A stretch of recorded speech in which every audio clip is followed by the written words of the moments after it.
ጠንቋይ ሲያልቅ ደግሞ ከስላም ተደገመልኝ። አልጠመቅም አልሄድም አልኩ። ከዛ ደበደበኝ። ከልጅ ከህፃነት ጀምሮ ሲኦል የሚባል ያስፈራል። አባቴ በማለዳ ተነስቶ መሳሪያ ገዛ። ከምድረ ገጽ እናጠፋቸዋለን ብለው ተማማሉ። እስኪፈርስ ድረስ ላያቸው ቆርቆሮ ግን ጥልጥልጥል እስከሚል ድረስ ተደበደበ። በተለይ አንዱ ቤተሰብ ላይ 7 ጥይት በምኝታቸው ትክክል እንደዚህ ነው እንዳይስት ጥይቱ ወደ ላይ ወደ ታች እያርከፈከፉ ነው የተኮሱት። ያው ስደቱ በጣም ሲበዛባቸው ክርስቶስን ካደ። 2 ኩላሊት ፌል አድርጎ ጌታን መከተል እንዴት ነው? ኩላሊቶቼ ፌል አድርገዋል። ለ3 ዓመት በዲያሊሲስ ነው የምኖረው። ይቅር ብያለሁ። አባ ራሱ እግዚአብሔር በቀል እግዚአብሔር ነው ብዬ ነበር የተውኩት። ከዛ በኋላ ግን እግዚአብሔርም እንዲበቀላቸው አልፈልግም። በህይወት መንገድ እንመራቸው እርዳኝ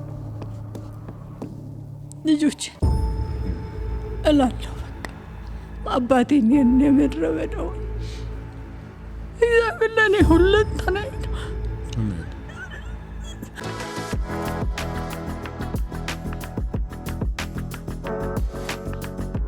እንኳን ደህና መጡ ማማ። እንኳን ደህና ቆያችሁ። ሁሉ ሰላም? እግዚአብሔር ይመስገን። አሜን። ራስዎን ያስተዋውቁና ከዚህ ብንጀምር። ስሜ ማሪቱ ይርዳው ወንድማገኝ እባላለሁ። ባለትዳርና የ3 ሴት ልጆች እናት ነኝ። እርስዎ የት ነው የተወለዱት? የት ነው ያደጉት? ልጅነትዎትን ቢያጫውቱን። ተወልጄ ያደግኩት ደቡብ ጎንደር ፎገራ ወረዳ አለምበር የምትባል ትንሽ ከተማ ውስጥ ነው። እና እንደ ማንኛውም ልጅ የእናትና የአባቶቼን እንክብካቤ ያገኘው እስከ 14 ዓመቴ ድረስ ቤተሰቦቼ ጋር ነው የኖርኩት ያደግኩት። ከ13 ዓመት በኋላ ያለንበት ከተማ እስከ 6ኛ ክፍል ስለሆነ ትምህርት ቤት ያለው ከ6ኛ ክፍል በኋላ ወረታ የሚባል ከተማ ውስጥ ከ7 እስከ 10ኛ ክፍል ተምሬያለሁ። ቤተሰቦቼ ኦርቶዶክስ እምነት ተከታዮች ስለሆኑ የኦርቶዶክስን ስርዓት እየጠበቅኩ እየጾምኩ እያከፈልኩ ለ4 ዓመት በተከታታይ ጾምና ከፍል ነበር። ፍልሰታ ጾምም እስከ 9 ሰዓት ጾማለሁ፣ አስቀድሳለሁ። ከዛ በኋላ በላለሁ። ከዛ የሰንበት ትምህርት የሚባል ነበር በእኛ ጊዜ። የሰንበት ተማሪ ነኝ። የሰንበት ትምህርት ወረታ ጊዮርጊስ የሚባል ቤተክርስቲያን አለ። እዛ ሰንበት ትምህርት ማር ነበረ። በነዛ በ2 ዓመታት 7ና 8ኛ ክፍል አለምበር ከተማ አንዲት ጓደኛ ነበረችኝ። ወንጌል ነገረችኝ። እዛው ጎንደር ውስጥ እዛው አለምበር የሚባለው ቤተሰቦቼ ያሉበት ቦታ ላይ ወንጌል ነገረችኝ። በቃ ጥሩ ነው አልኳት። ያው በልጅነቴ ጌታን እፈልግ ነበር። እንዴት እንደምፈልገው ስለማላውቅ በዓላትን አከብራለሁ። እንደውም አንድ የልጅነት ህልሜ ምንድነው እንዲህ ዝም ብዬ አስባለሁ። ሳስብ እግዚአብሔር ሎተሪ ቆርጬ ገንዘብ ባገኝ ለካህናት አንድ አይነት ልብስ ቤተክርስቲያን አሰራለሁ እና ነበር። ኦርቶዶክስ ቤተክርስቲያን ኦርቶዶክስ ቤተክርስቲያን አሰራለሁ፣ ለካህናት ልብስ አስፋላቸዋለሁ እና መንግስተ ሰማይ ትገባለሁ ብዬ አስብ ነበር። በልጅነቴም ሲኦል አልወድም፣ መንገዱን አላውቅም። የሚመስለኝ ኦርቶዶክስ ማምለክ በዛ በኩል መንግስተ ሰማይ ትገባ ስለሚመስለኝ መልካም ስራዎችን ሰራለሁ። በዓል አካባቢ አንዳንዴ ሰፈር ያሮጊቶችን ልብስ አጥብላቸዋለሁ። በቃ እነሱ ጋር ወደ ቤተክርስቲያን እሄዳለሁ። መልካም ስራ መስራት ፈልጋለሁ። ባለዛር ምናምን የሚባል አለ እኛ ሀገር፣ የሚያጎሩ ሰዎች አሉና እነሱን ሰዎች በስጋዬ ነበር መበቀል የምፈልግ። ውሃ ከከተማ ውሃ ሲታጣ የሆነ አንድ ወንዝ አለ ቃኒቃና የሚባል ውሃ ከጉድጓድ ውስጥ ዝቅ ብሎ የምንቀዳበትና አስታውሳለሁ። አንድ ሴት ጠንቋይ ናት ትባላለችና ያኔ እኔ ምን እንደሆነ አላውቀውም ቋንቋውን። አሁን ሲገባኝ የዛር ልሳን ነው ማለት ነው።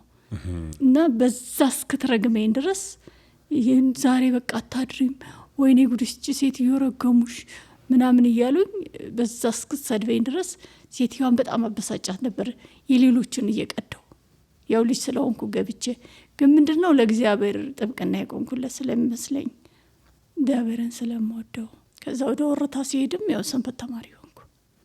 የሰንበት ትምህርት እማራለሁ። በኋላ ያው መጽሐፍ ቅዱስ የሚያወሩ ጓደኞች ነበሩኝ። ምን እንደሆኑ ማንም ምንም አያውቅም በዛ ጊዜ። ከዛ መጽሐፍ ቅዱስ እያወሩ ሲነግሩኝ ጥያቄ እየተፈጠረብኝ መጣ። በኋላ አንዳንድ ጥያቄዎች ጠይቃለሁ ቤተክርስቲያን ውስጥ። ጴንጤ ሆንሽ እንዴ ሲሉኝ ጴንጤ የሚባል ምንድን ነው? ጴንጤ የሚባል ነው ያላውቅም።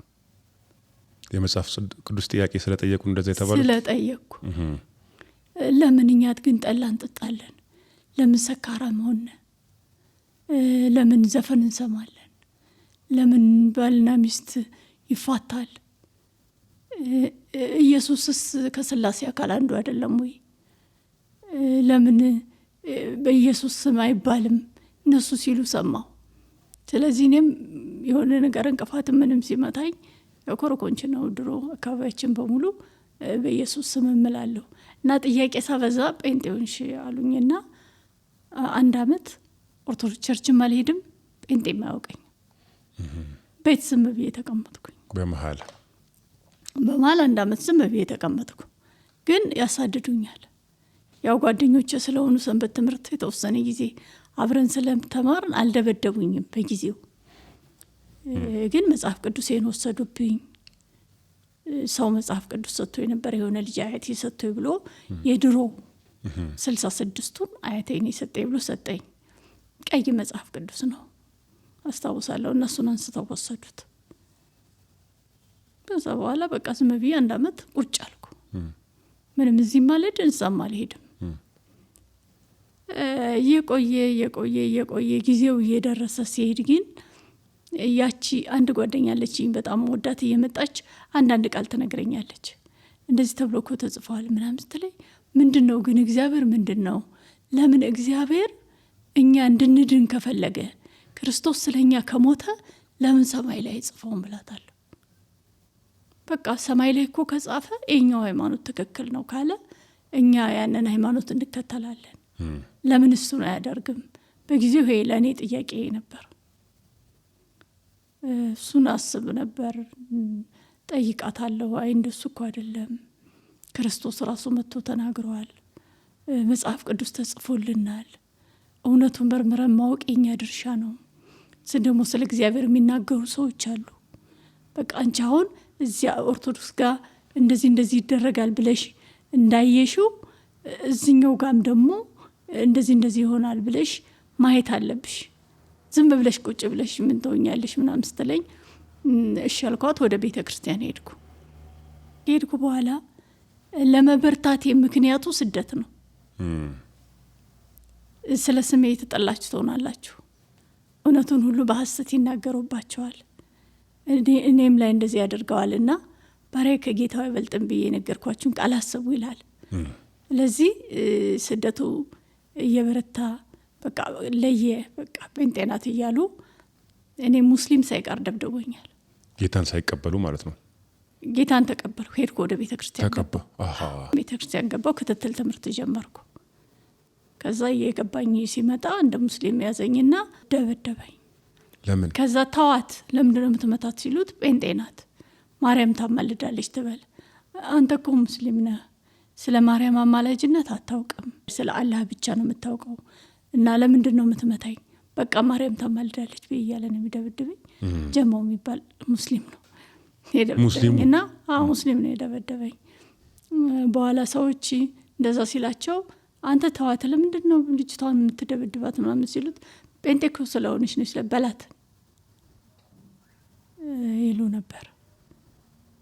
ከዛ እንደዛ ተደብድቤ ቅዱሳን በቃ ተደብድባለች ብሎ ሰምተው እኔን ለመጠየቅ ሊመጡ ሲያስቡ ከክትትል ትምህርት ተመልሰው 42 ተማሪ ነው ያኔ በዛ አመት ጥምቀት የወሰድ ነው እና መተው እኔን ለማየት ሲያስቡ እኔ ግን ከፍቅሬ የተነሳ ክትትል ትምህርቱ ጋር ነኝ።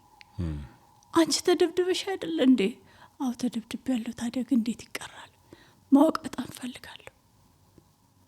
ለምን ነፍሴ እግዚአብሔርን በጣም ትፈልገዋለች። ገዳም ሁሉ መግባት አስብ ነበር። ቢጫ የለበሱ ሰዎች ምናምን ሳይ እንዴት ነው ገዳም የሚገባ? እንዴት ነው እግዚአብሔር የሚገኝ? ወይ አንቺ ሕፃን ነሽ ልጅ አይሆንልሽም ምናምን ይሉኛል። እና እንደሱ አይነት ልባል ለምን እንደምፈልግ አላውቅም። በዛ ጊዜ እንደውም ቡዳ የሚባል የዛር ቡዳ ነው ምናምን የሚባል ነገር በልቶሻል ብላ እናቴ ሌሊት እለፈልፋለሁ። ሌሊት ተነስቼ በር ልከፍት እታገላለሁ። እና በዛ የተነሳ ይሄ ደብተራ እየተጻፈ አንገቴ ላይ ይታሰርልኛል። ያው እኔ ውሃ ደግሞ እንዋኛለን፣ ልጆች ነን። ውሃ ልንዋኝ ስንሄድ ውሃ ከነከው ይረክሳል ይባላል እና አውልቄ ጥለዋለሁ፣ ይጠፋኛል።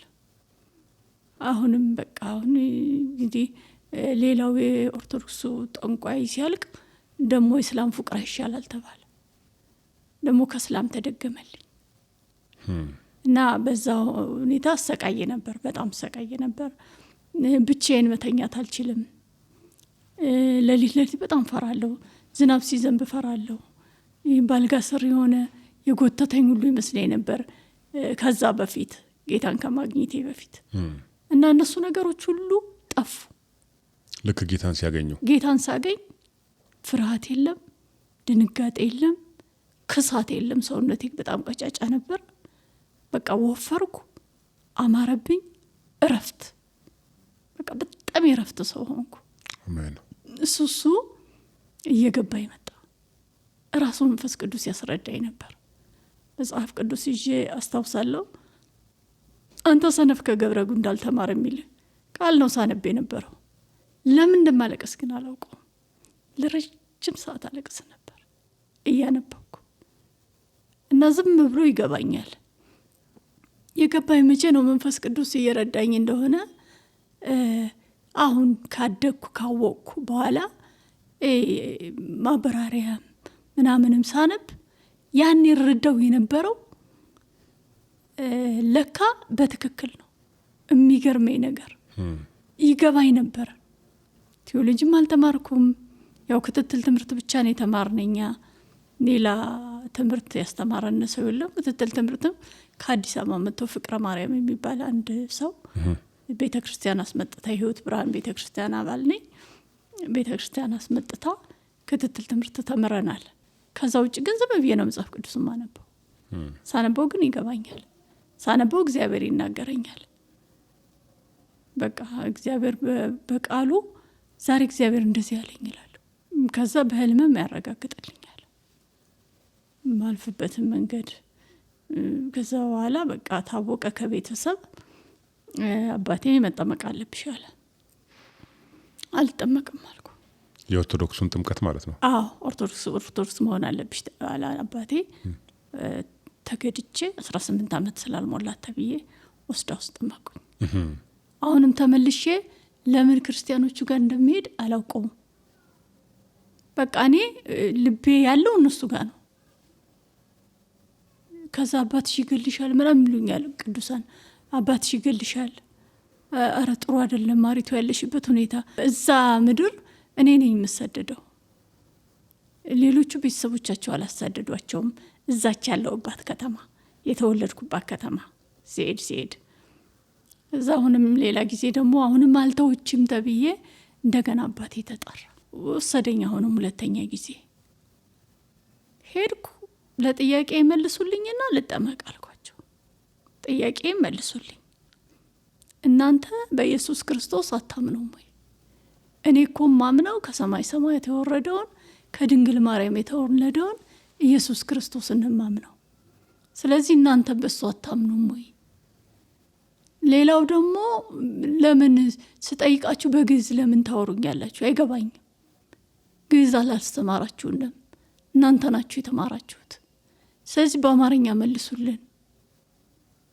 ከዛ ከሰንበት ተማሪዎቹ ጋር አገናኝሻለሁ አሉ። እሺ እኔም ሰንበት ተማሪ ነበርኩ። እሺ ሰንበት ተማሪ ያነጋግረኝ፣ በቃ እንነጋገር አልኩ። ሰንበት ተማሪዎቹም በቃ እሷ በጣም ክፉ ሰይጣን ስላለባት አታናግሯት ተባለ። አሁንም መልሼ እዛው ሄድኩ። ከዚህ በኋላ 3ኛ ጊዜ አባቴ በማለዳ ተነስቶ መጣና ትጠመቂያለሽ አለኝ። ያን ቀን እምቢ አልኩ። አልጠመቅም፣ አልሄድም አልኩ። ከዛ ደበደበኝ። የሆነ በትር ይዞ ነበር። በትሩ እስከሚሰባበር ደበደበኝ። ነጄ ሲሰበር አንድ ነገር መጣልኝ፣ መሮጥ። ከዛ ሮጥኩ። በጣም ሮጬ ሰው ቤት ገባሁና ሰውየው አስታውሳለሁ ላም ያልብ ነበር። እኔ ዘልዬ ገብቼ መኝታ ቤቱን ዘጋሁት።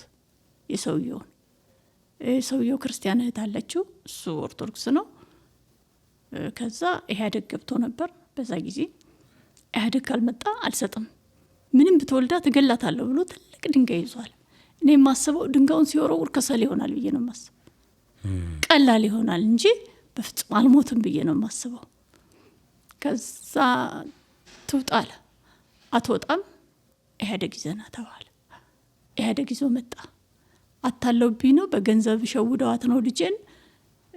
በቃ 18 ዓመት አልሞላትም፣ ገንዘቡን መልሳለሁ ለሰጧት ሰዎች፣ ትጠመቅ ዛሬም ተባልኩ። እሺ ብለው እነሱም በቃ ትጠመቅ፣ ግን እንዳደበድባት አደብድባት፣ መግደል አትችልም። 18 ዓመት ስላልሞላት እሺ ካለችህ በሰላም መንገድ ተነጋግራችሁ መልሳት ወሰደት ተባልኩና ደግሞ ያን ቀንም አስተውሳለሁ። ቀን በቃ እንደዛ ስንሯሯጥ ወደ 5 ሰዓት ምናምን ሆኗል። ሄድኩ፣ ያው ገባሁ። ከዛ እንደዚህ ስለማንበሳጫቸው እንደዚህ ይዘው በመስቀል እንትን ብለው ውሃውን አፌ ውስጥ ሁሉ ይከቱት ነበር፣ እንድጮክ ማለት ነው። እንደዚህ እያልኩ አልጮህም። ከዛ በኋላ ከሶስተኛ በኋላ እንዳትመጣ ተባልኩ። ከቤትህ አባራት፣ እቺ ያለባት ሰይጣን ጅራታም ሰይጣን ነው፣ ስለዚህ አይወጣም፣ ከቤት መባረር አለበት ተባልኩ። በ14 ዓመቴ አባቴ ከቤት አባረረኝ። ከቤት ተባረርኩ። 8ኛ ክፍል ተማሪ ነኝ። ያው 8ኛ ክፍል ትምህርቴን እጅ ስራ ሰራለሁ፣ እጠልፋለሁ፣ እሰፋለሁ፣ ትምህርቴን እማራለሁ፣ ጌታን አመልካለሁ፣ ኳየር አገለግላለሁ። እና እናትም የለሽም አባትም የለሽም ወንድምም ምንም የለሽም እንዳናይሽ ነው ያሉኝ። ሰውጣ አንድ ነገር አልኩ፣ እግዚአብሔር አልኩት አባቴ ብዙ አባት፣ ብዙ እናት፣ ብዙ እህት፣ ብዙ ወንድም ይሆነኛል፣ ደግሞ አሉኝ። አባቴ በቀራኒው አምጦ ወልዶኛል፣ እናቴ አምጣ እንደወለደችኝ። የኔ አባት ኢየሱስ ደግሞ የሱ ምጥ ይብሳል። ስለዚህ እውነተኛ እህትና ወንድሞች አሉኝ። በቃ አትድብድበኝ፣ ልጄ ናት አለማለት ትችላለህ። በቃ ወጣለሁ አልኩኝ። ወጣሁ፣ ከቤት ወጣሁ። ወረታ የሚባል ከተማ ሄድኩ። እምነትም ያው ቅዱሳን ተቀበሉኝ። ቤት እነሱ ጋር አርፋለሁ፣ ያው ሰራለሁ እንደ ልጅ። እኔ የሚሰማኝ ቤተሰብነት ነው። ልጅ እንደሆንኩ ነው የማውቀው። ልጅ እንደሆንኩ የማውቀው እንዴ አንድ እናት ቤት እዛ እሷ ጋር ሆኜ እጅ ስራ እስኪ ስሪልኝ፣ ስፌት ስፊልኝ አለችኝ። ያኔ ስፌት ፋሽን ነበረኝ ሀገር፣ እዚህ ግድግዳ ላይ ይሰቀላል እና ስፌት ስፊልኝ አለችኝና ሰጠችኝ። እሷ ስራ ቆይታ ስትመጣ እኔ ሶፋ ላይ ሁኜ ክሩንም ሰበዙንም ምናምኑን ሶፋ ላይ ሶፋ ላይ ሁኜ ሳፋለሁ። ከዛ አይ ማሪቱ እንደ ልብሽ እኮ ነሽ፣ ምን አለ ኩርሲ ላይ ሆነሽ ብትሰፊ፣ ሶፋው ላይ ወጥተሽ ተሰፊያለሽ እንደ ያለችኝ። እና ልጅነት ነው የሚሰማኝ። ያቺው እናት አንዴ ተቆጣችኝና ገብቼ ለጌታ ነው የምናገር። ዘጋሁት መኝታ ቤቱን፣ ራሷ ቤት ገብቼ ከዛ ጸልያለሁ። ጸሎቴ ምንድነው? እግዚአብሔር አንድ ቀን ይባርከኛል የሚል መዝሙሬን እየዘመርኩ ዘማሪ ነበርኩ። ዘምራለሁ በጣም እና አሽሙር ነገር ነው የሚሆነው መዝሙሩ። ጌታ ይባርከኛል፣ ጌታ ምናምን የሚል መዝሙር እየመረጥኩ ለዋለሁ እያለቀስኩ። ከዛ እሷ ታንኳኳለች፣ ባለቤቷን ጠርታ አረ ማሪቱ መጀመሪያ እኔ ጋር ታረቂ፣ መስዋዕትህን ስታቀርብ ከወንድም ጋር ታርቀ ነው የሚል። እግዚአብሔር አይሰማሽም፣ አትድከሚ፣ ነይ እኔ ጋር ታረቂ እያለች ታንኳኳለች። እሷ ቤት እኮ ነው ያለሁት፣ ግን በቃ እናቴ እንደሆነች ነው ፊልም አደርገው። እዛ ተነስቼ ወጣሁ። አቀፈችኝ፣ ሳመችኝ። እኔ እኮ ከዚህ አንጻር ነው የተቆጣሁሽ እንጂ እንዲከፋሽ እንድታለቅሽ እኮ አይደለም። ምንም ቢከፋኝም ከእነሱ መራቅ አልፈልግም።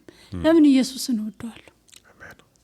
የትም መሄድ አልፈልግም። በሱ ሁኔታ ነው ጌታን ልጅነቴን፣ ወጣትነቴን፣ የወጣትነት ባለማዊ ወጣቱኝ አላውቀው፣ በጌታ ነው ወጣቱኝ የማውቀው። ኢብን ለዓለማዊ ነገር የሚፈልጉኝ እንኳን ጴንጤ ብለው ነው የሚደበድቡኝ። ጴንጤ ምናምን ብለው ይደበድቡኝ። ግን ፍላጎታቸው ሌላ ነው። ያው ከቤተ ክርስቲያን ስራ አልጠፋም፣ ከአገልጋዮች ስራ አልጠፋም።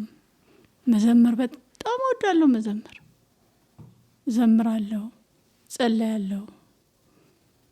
ከዛ አንድ ቀን ኮንፈረንስ ሲሆን ያው እግዚአብሔር ነው ስፖንሰር በሚያደርገኝ ትራንስፖርት 5 ብርም ትሁን ምናምንም ትሁን ኬትም አላመጣም። እኔ እንትን ልብስም የምለብሰው ራሴን እየሰራው ነው።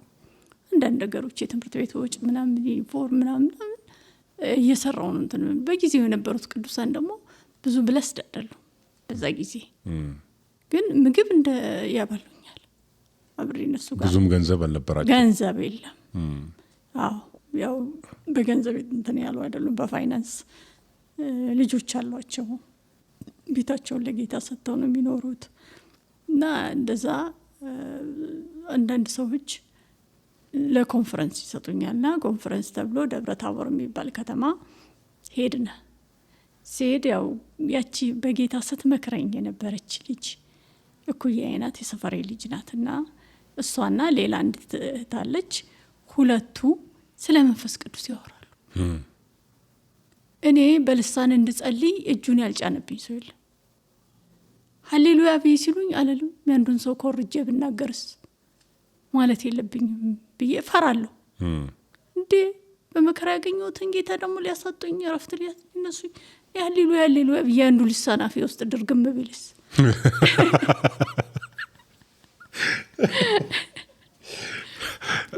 አላለንም፣ ነቅነቅ አለንም፣ እንደዚህ ሁሉ አለንም። ምን በቃ ሃሌሉያ አለንም።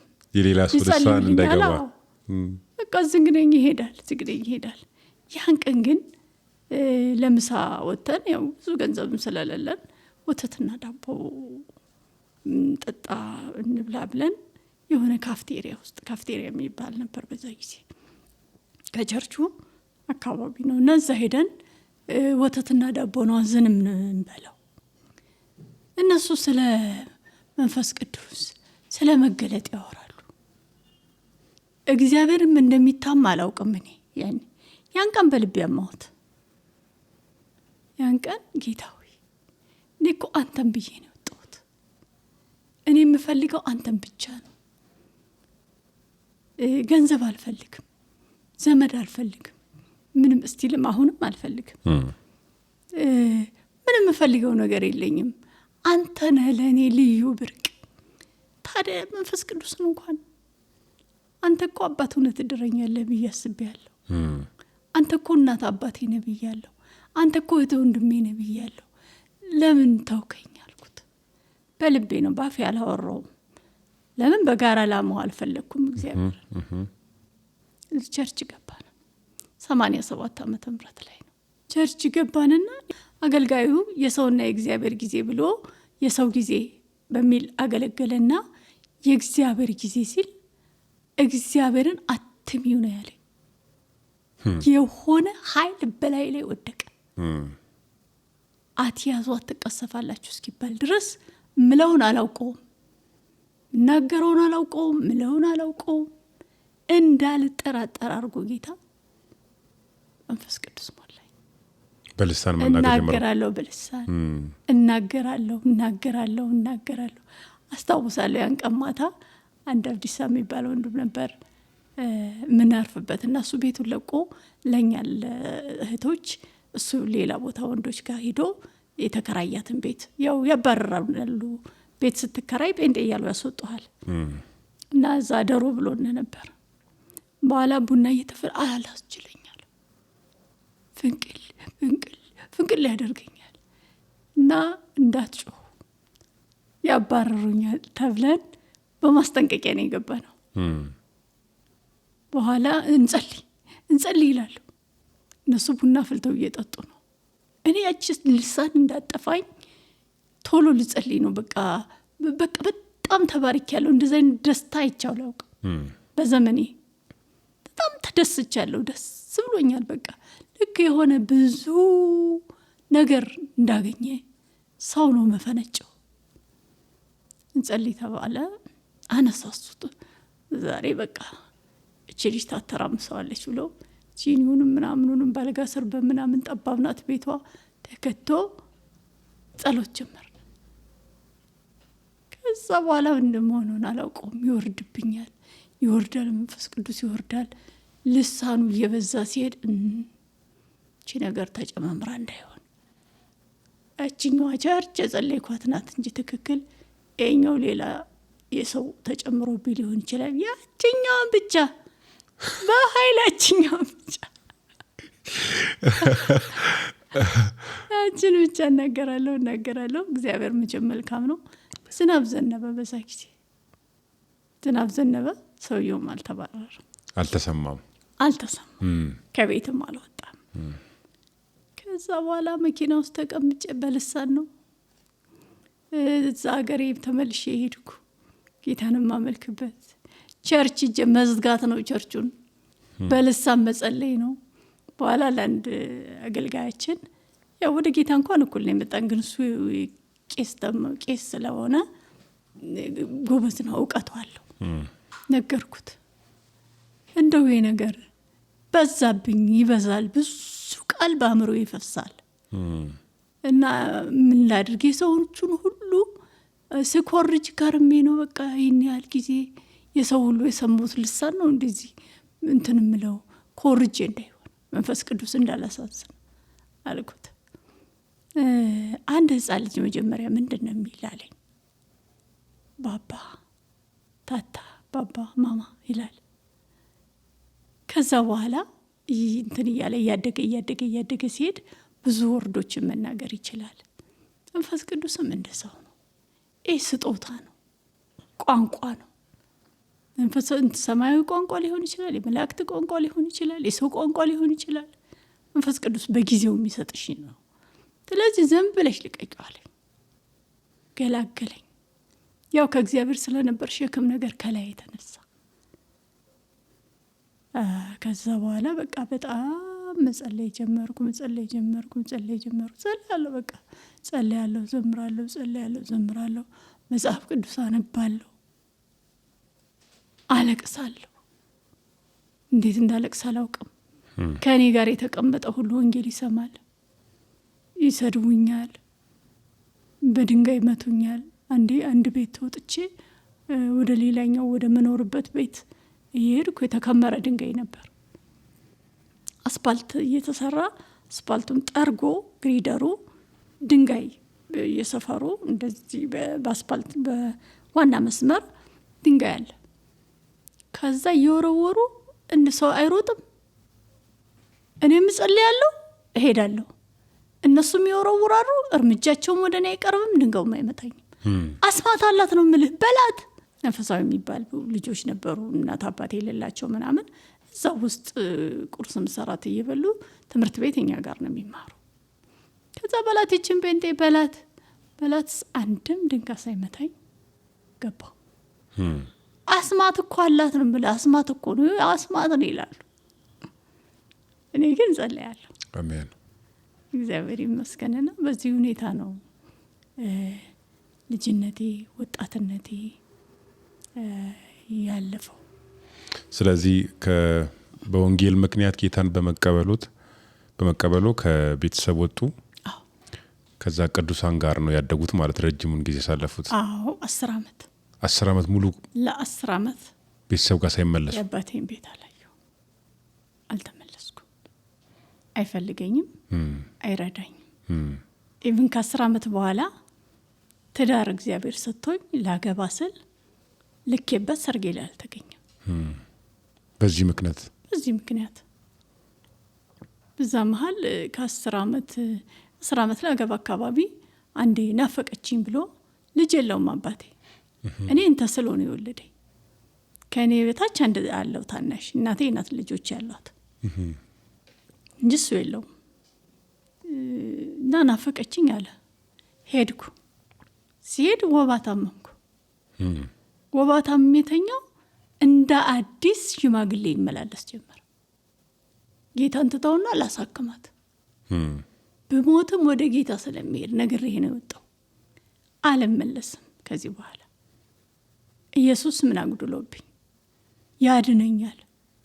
በቃ መላእክት መጥተው እግዚአብሔር ፈውስ ሰጥተው ይልካቸዋል።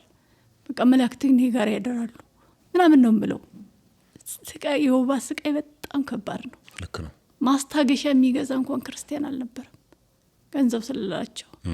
እንደምንም ተፈልገው እንዴት ማስታገሻ ተገዛችና አምጥተው ሰጡኝ። እሷን ወስጄ ከዛ ወደ ቅዱሳን ሄድኩ። ያው መሄድበትም ስለሌለኝ ቅዱሳን ጸለዩልኝ። በእርግጥ 1 አመት አሰቃየኛ። ባይቫክስ የሚባል ወባ 1 አመት እንትን እያለ እየተነሳ አሰቃየኝ። ጌታ ላገባ ስል አነሳው። አሜን። ከዛ በኋላ አይቼው አላውቅም ይሄን በሽታ። አሜን። መድኃኒትም ወስጄ አይደለም የዳንኩት፣ እንዲሁ ነው የዳነ። እንዴት እንደዳነ እኔ አላውቅም። ማውቀው ነገር የለኝም። ጸልይ ነበር። ያው 1 አመት ሰውነቴ ሲጎዳ አዳር ጸሎት ሳደር ምናምን እንደዚህ እየተነሳ ይረብሸኝ ነበር። ከዛ ጌታ ነሳው። አሜን። በዚህ በእናንተ አካባቢ በተለይ ወደ ሰሜኑ ወንጌል የሚቀበሉ ሰዎች ብዙ ጊዜ ጫና እንደሚደርስባቸው እሰማለሁ። አሁን እርሶ ጌታን የተቀበሉበት ጊዜ ላይ እስከ መተው ድረስ ከአባት ጋር እስከ መገናኘት እስካለመቻል ድረስ ያደረሱት ጉዳይ ነው። እውነት ነው። ሌሎችስ ምን አይነት ህይወት ያሳልፋሉ? አማኞች ቤተ ክርስቲያን የሚያመልኩ አብሮ የሚጸልዩ፣ በእርግጥ ቅድም አንስተዋል፣ ቤት የተከራዩ ሰዎች ጴንጤዎች ከሆኑ ከቤታቸው ይፈናቀላሉ፣ ከቤታቸው ይባረራሉ። ከጸለዩ፣ በልሳን ካወሩ፣ ድምጻቸው ከተሰማ ጫና ይደርስባቸዋል። ሌሎቹ አማኞች እስከዚህ ያለፈ ምን አይነት ህይወት ነው የሚያሳልፉት? ምንድነው የሚያስታውሱት እርሶስ? አሁን የመጨረሻው ጊዜ 84 ላይ ነው የመጨረሻው ስደት የነበረው። ያን ጊዜ የተደረገው ምንድነው? ያው ሁሉም የኦርቶዶክስ ቤተክርስቲያኖች እንዲወጡ አዋጅ ተነገረ። በቃ ተማማሉ። ስለዚህ ከምድረ ገጽ እናጠፋቸዋለን ብለው ተማማሉና ወረታ የሚባል ከተማ ውስጥ ነው። ያው እኔ በዛ ጊዜ ወደ ቤተሰብ ሄጄ ነበር፣ ወደ ትውልድ ሀገሬ ማለት ነው። ያን ጊዜ መጨረሻ። ከዛ በኋላ ነው የኔ ስደት ደግሞ የቀጠለው እና ወጣ ህዝቡ እንዳለ እንዳልኩ የድንጋይ በር ላይ ተሰብስቧል። በተለይ የምናመልክበት ቸርች ላይ በር ላይ ሌላኛውም አባት አለ። እነሱ በር ላይ ድንጋይ አለ፣ ይመቻል። ከዛ የሁሉም ቅዱሳን ቤት እስኪፈርስ ድረስ ላያቸው ቆርቆሮ ግን ጥልጥልጥል እስከሚል ድረስ ተደበደበ በዛ ድንጋይ። አንድ እናት 9 ወር እርጉዝ ነበረች። ለሰይጣን ያረገሽው ልጅ እናዋልድሻለን እያሉ ሽቦ አልጋ ስር ሁሉ ገብታ ነበር። ከዛ ኢህአዴጎች መጡ፣ ገቡ፣ እንትን አሉ፣ ተበተኑና ገቡ። እንትን ለማለት ግን ቤቱ እስኪፈርስ ድረስ አልደረሱም። የሁሉም ቤት ፈርሷል። የሁሉም ቤት ጣራው፣ ግድግዳው ምናምን ብትንትን ነው ያለው። የአማኞች ቤት የሁሉም አማኝ ቤት ያላቸው መምህራኖች ናቸው። በዛ ጊዜ በብዛት አዲስ የተመራ ቦታ ምናምን ቤት የሰሩ ነበሩ። ምናመልክበት፣ መጽሐፍ ቅዱስ የምናጠናበት፣ ሄደን የምናርፍባቸው እነሱ ያሉት ቤት በሙሉ እንዲፈርስ ተደረገ። ከዛ እሷን እንደዛ ሲያደርጓት ኢህአዴግ ገባና ጥይት ተኮሱ። ገብተው ደረስንላቸው አሉኝ አለች። ወታደሮች ማለት ነው። ወታደሮቹ የደረሰልን ኢየሱስ ክርስቶስ ነው። ቤት እስኪፈራርስ የት ነበርክ? አልደረስክልኝም። የደረሰልኝ ግን ኢየሱስ ነው። ከዛ በሉ እሺ ምናምን ይቅርታ ምናምን ብለው ሁሉም ክርስቲያን ተሰብስቦ ባዶ 8 የሚባል እስር ቤት ነው ያስሩበታል። ምርኮኛ ምናምን ነው የሚታሰርበት ነው። እዛ ቅዱሳን እዛ እንዲሆኑ ለደህንነታቸው ነው እንጂ እንትን ለማለት አይደለም፣ ለማሰር አይደለም። ሁሉንም ክርስቲያን ሰበሰቡና እዛ አስቀመጡ። ከዛ በኋላ ከቀሳውስት ጋር ድርድር ተጀመረ፣ ተነጋገሩ። ከዛ በኋላ እንደዚህ አይነት ከባድ ስደት ደርሶ አያውቅም። ከዛ የተነሳ እስከ ተወሰነ ወር ድረስ የተወሰኑት ወደ ጎንደር፣ ዋናው ከተማ ሰሜን ጎንደር ወደዛ ሄዱ። ብዙ ሰው ተበታተነ። እዛ ወረታ የሚባል ምድር። እዛ በኋላ እንደዛ አይነት ቤት የሚያፈራርስ የለም። ግን ሁል ጊዜ ወጥተህ ተፈንክተህ ተደብድበህ ተገርፈህ ነው የምንገባው። ዝም ብለን አንገባም።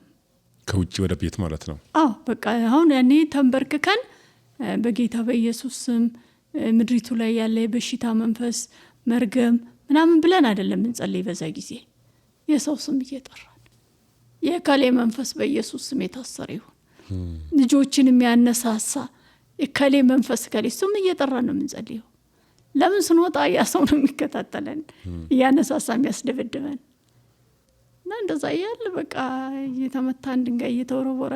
እኔ አሁን ብዙ ጊዜ በረፍት ቢሮ ሄጄ እቆማለሁ እንዳይመቱኝ ማለት ነው። ቢሮ ሄጄ እቆማለሁ። እረፍት ሲያልፍ ወደ ክላስ ይገባል። ካልሆነ ይደበድቡኛል። እረፍት ላይ መተው ማለት ነው ተማሪዎቹ።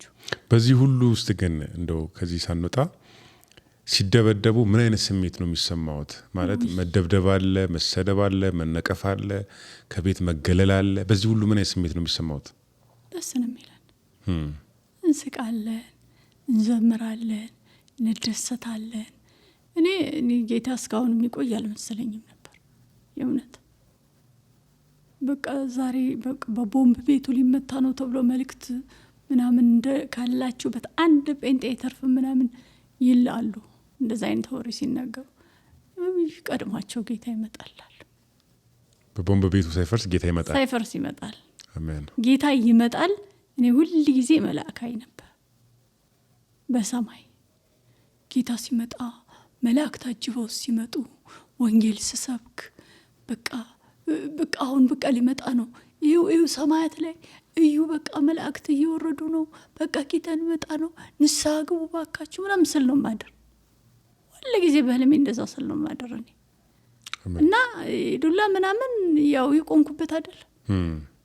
እኔ ምንም አይመስለኝ ስለ ክርስቶስ መመታት ምንም እንሳሳቃለን። ደሞ አንድ እህት እኔ ሳልደበደብ በቃ እኔ ክርስቲያን አይደለሁም አለች። እንዴት ሰው አይመታኝም አለች። አጋጣሚው አልተመታችም፣ ቤተሰብም አልተሳደደችም። እንደውም እኔ ያለንበር እኔ ያደኩባት ሀገር ልጅ ናት።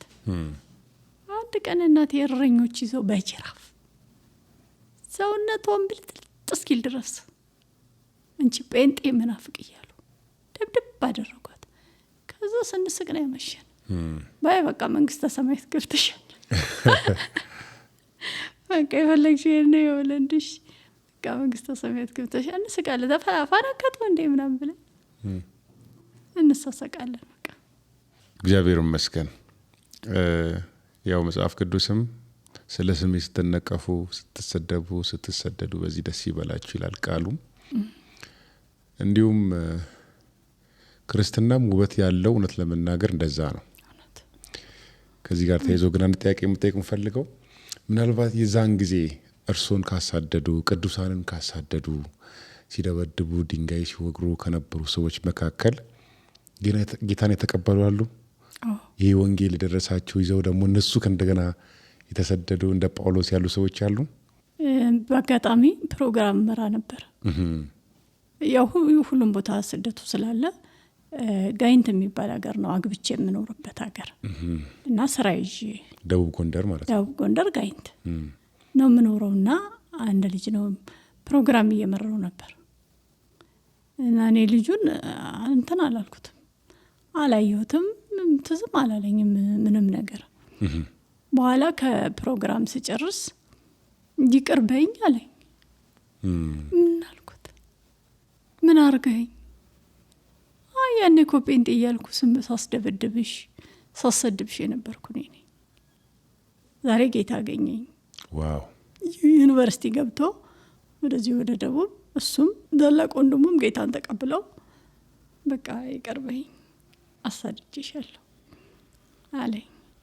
እንኳን ጌታን አገኘህ፣ እንኳን እኛን እንደዛ ያደረገንን ጌታ አገኘኸው እንጂ እኔ ይቅር ብያለሁ። ድሮውንም ቢሆን ጸልይልሃለሁ እንጂ ለእናንተ ለምታሳድዱኝ ለወንድሞቼ ለእህቶቼ ስላልገባችሁ ነው እንጂ ከኛ የበለጠ ትሆናላችሁ አልኩት እና ደስ አለው። ከዛ በነበረባቸው ቀናቶች ሁሉ እንገናኝ ነበር። እግዚአብሔር ይመስገን። ጌታን ያገኛለ። ግን እኛም ማናውቀው ያሳደዱን። አሁን የሆነ ጊዜ ወርታ ጂሰስ ፊልም ይታይ ነበር አሉ እና አንዳንድ ጓደኞቼ የነገሩኝ አይ ማሪቱ በጣም እኮ እናሳደዳት ነበር፣ እንመታት ነበር፣ እንሰድባት ነበር።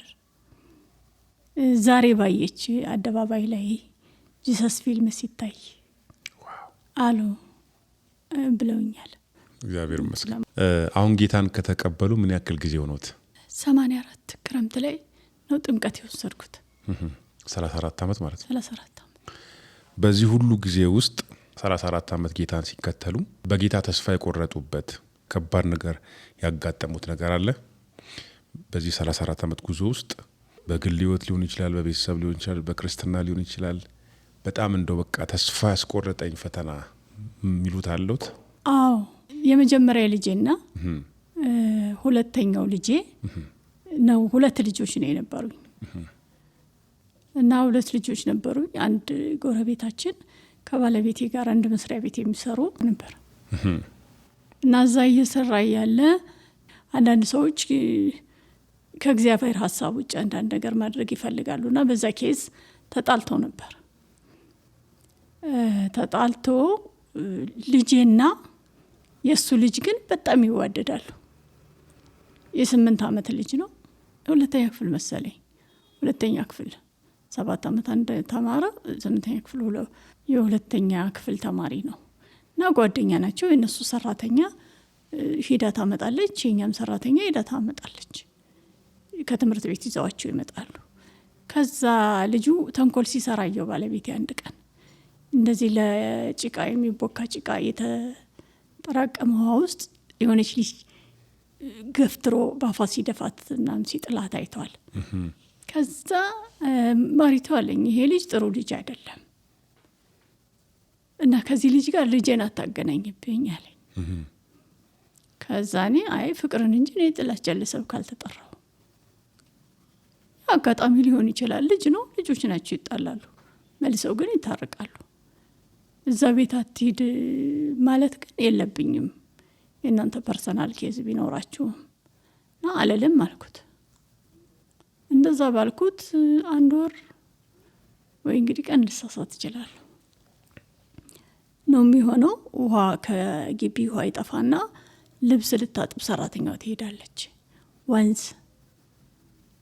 ወንዝ ስትሄድ ሁለቱ ልጆች ስለሚዋደዱ ሄዶ ቤት ሲጠይቅ የለም ልጁ።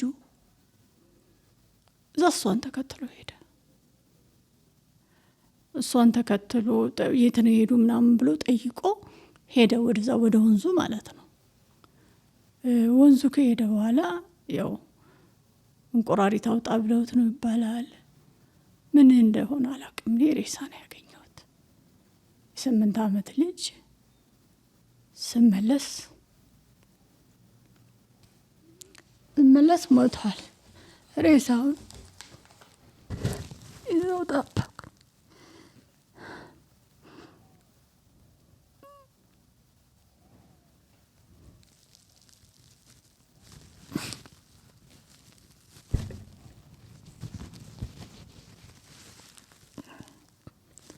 ይቅርታ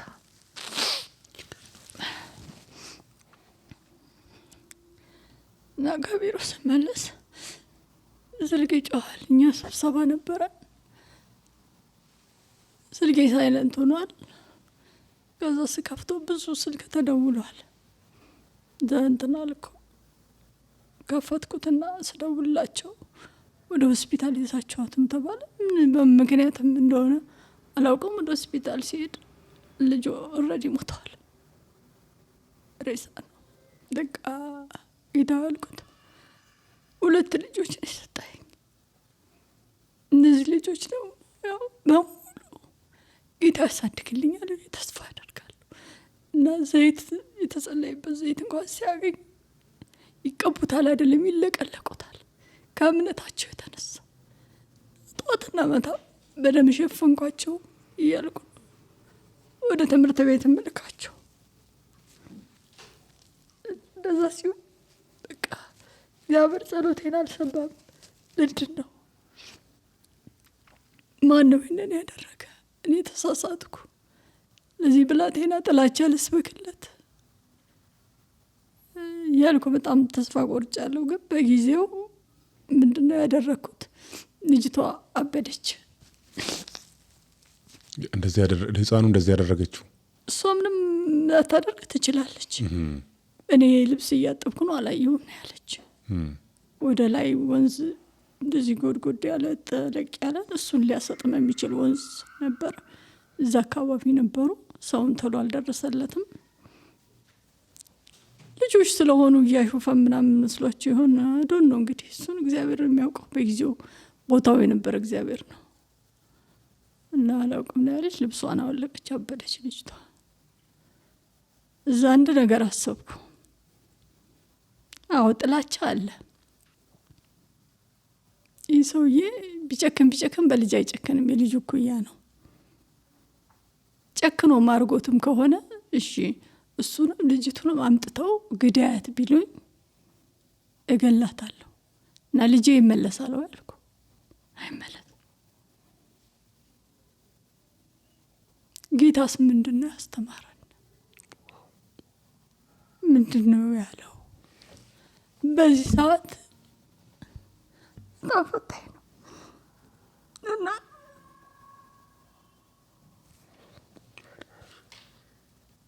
ቤተሰቦች ሰው ቢገሉ ቢጋደሉ እድሜ ልካችን እነዚህ ጴንጤዎች ስንባል በኖርንበት ምድር እኔ ነገሩን ብቆሰቁስ ከባድ ነው። ባልበት ምድር በዛ ምድር ሰው እንዲገዳዳል አልፈለግኩም። ደግሞ መፍትሄም አይደለም። ብትከሰስም ይቺ ዳ የሰው ቤት ሰራተኛ ትርፎ አልገባኝም። ብቻ ነው ያልገባኝ። እያሰብኩ አይገባኝም። የሚታይ ምህረት ማድረግ ነው። እቺ ልጅ ብታብድስ ምን አገኛለሁ? ምንም። እኔ ሰይጣን አይደለሁ። አልገባባት፣ አልግጣት፣ አልበላት። ምን አደርጋታለሁ? እዛ ጥሯት አልኩ። በጣም ታለቅሳለች። በጣም ነው ታለቅስ። ማልቀስ ልጣች። ተላቀስን ቅርብ ይሻለሁ አልኳት። አንድ ነገር ግን ልንገርሽ አልኳት። እኔ አንቺን ይቅር እንድልሽ ያደረገኝ ክርስቶስ ነው። አሜን። የተው ነው በክርስቶስ ነው የተው ነው። በቃ ብትሞች ብትታሰሪም ብትታነቂም ምን ያልተጠቀምም። እንዲሁም አባቴን የምድረ በዳውን እዚህ ያደረሰኝ እግዚአብሔር ለእኔ ሁለንተናዬ ነው። አሜን አሜን። ሃሌሉያ አሜን። ተሰምኔ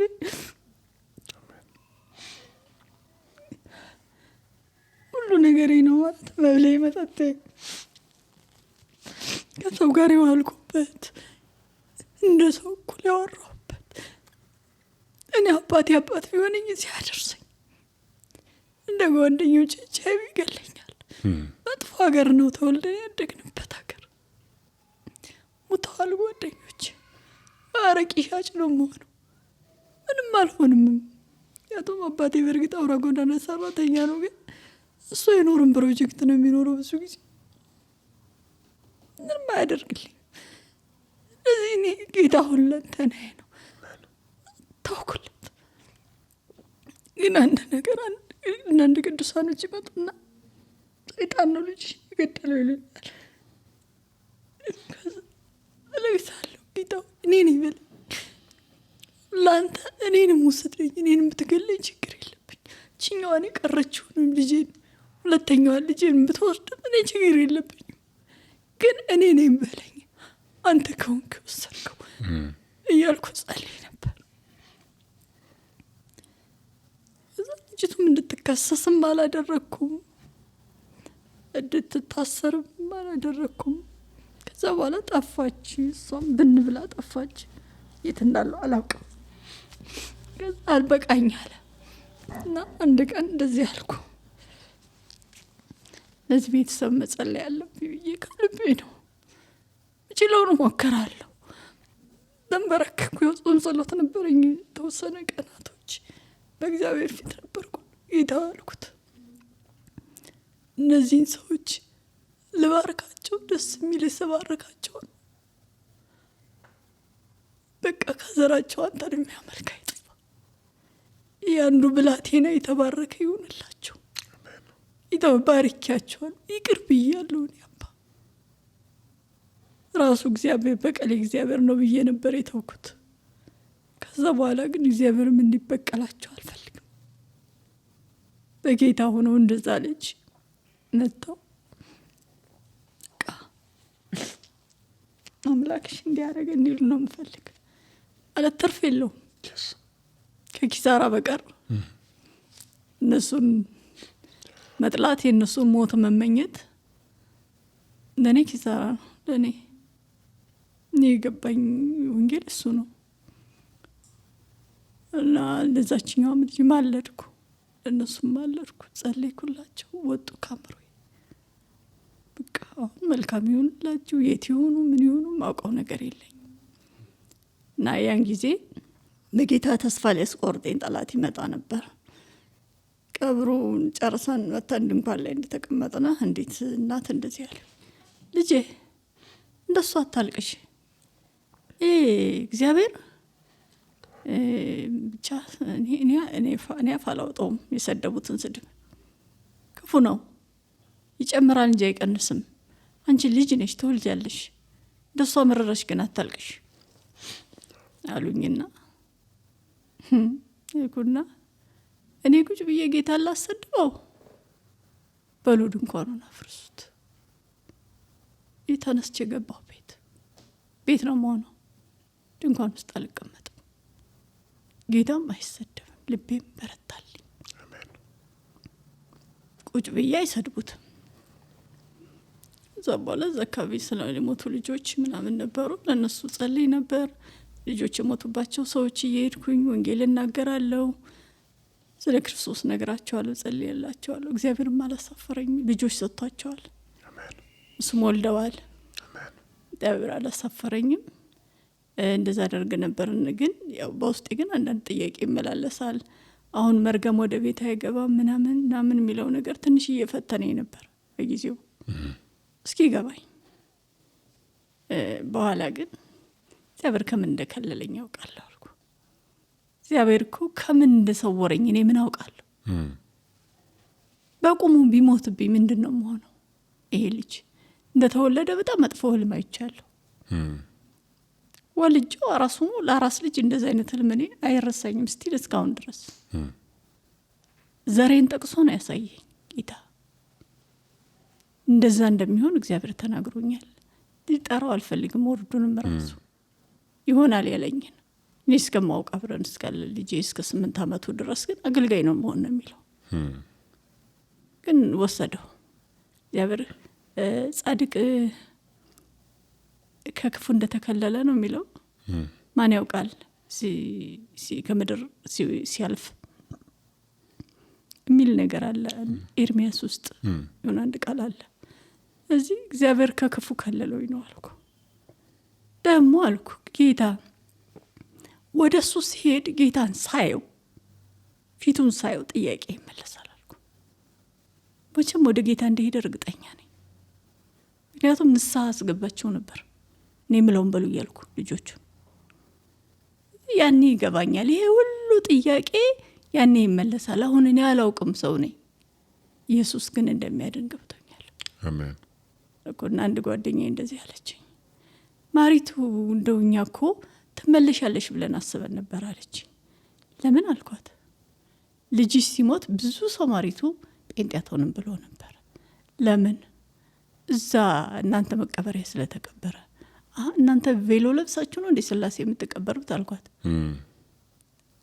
እና እዛ ቬሎ ለብሳችሁ ነው የምትቀመጡት? የኔም ልጅ አፈር ውስጥ ነው የገባ፣ እናንተም አፈር ውስጥ ነው የምትገቡት። ደግሞ እኔ ክርስቶስን የተከተልኩት እኮ አትሞችም የሚል ወንጌል አልተሰበከልኝ። እሞታለሁ፣ ልጄም ይሞታል፣ ማንም የሚደርስበት ነገር ይደርስብኛል።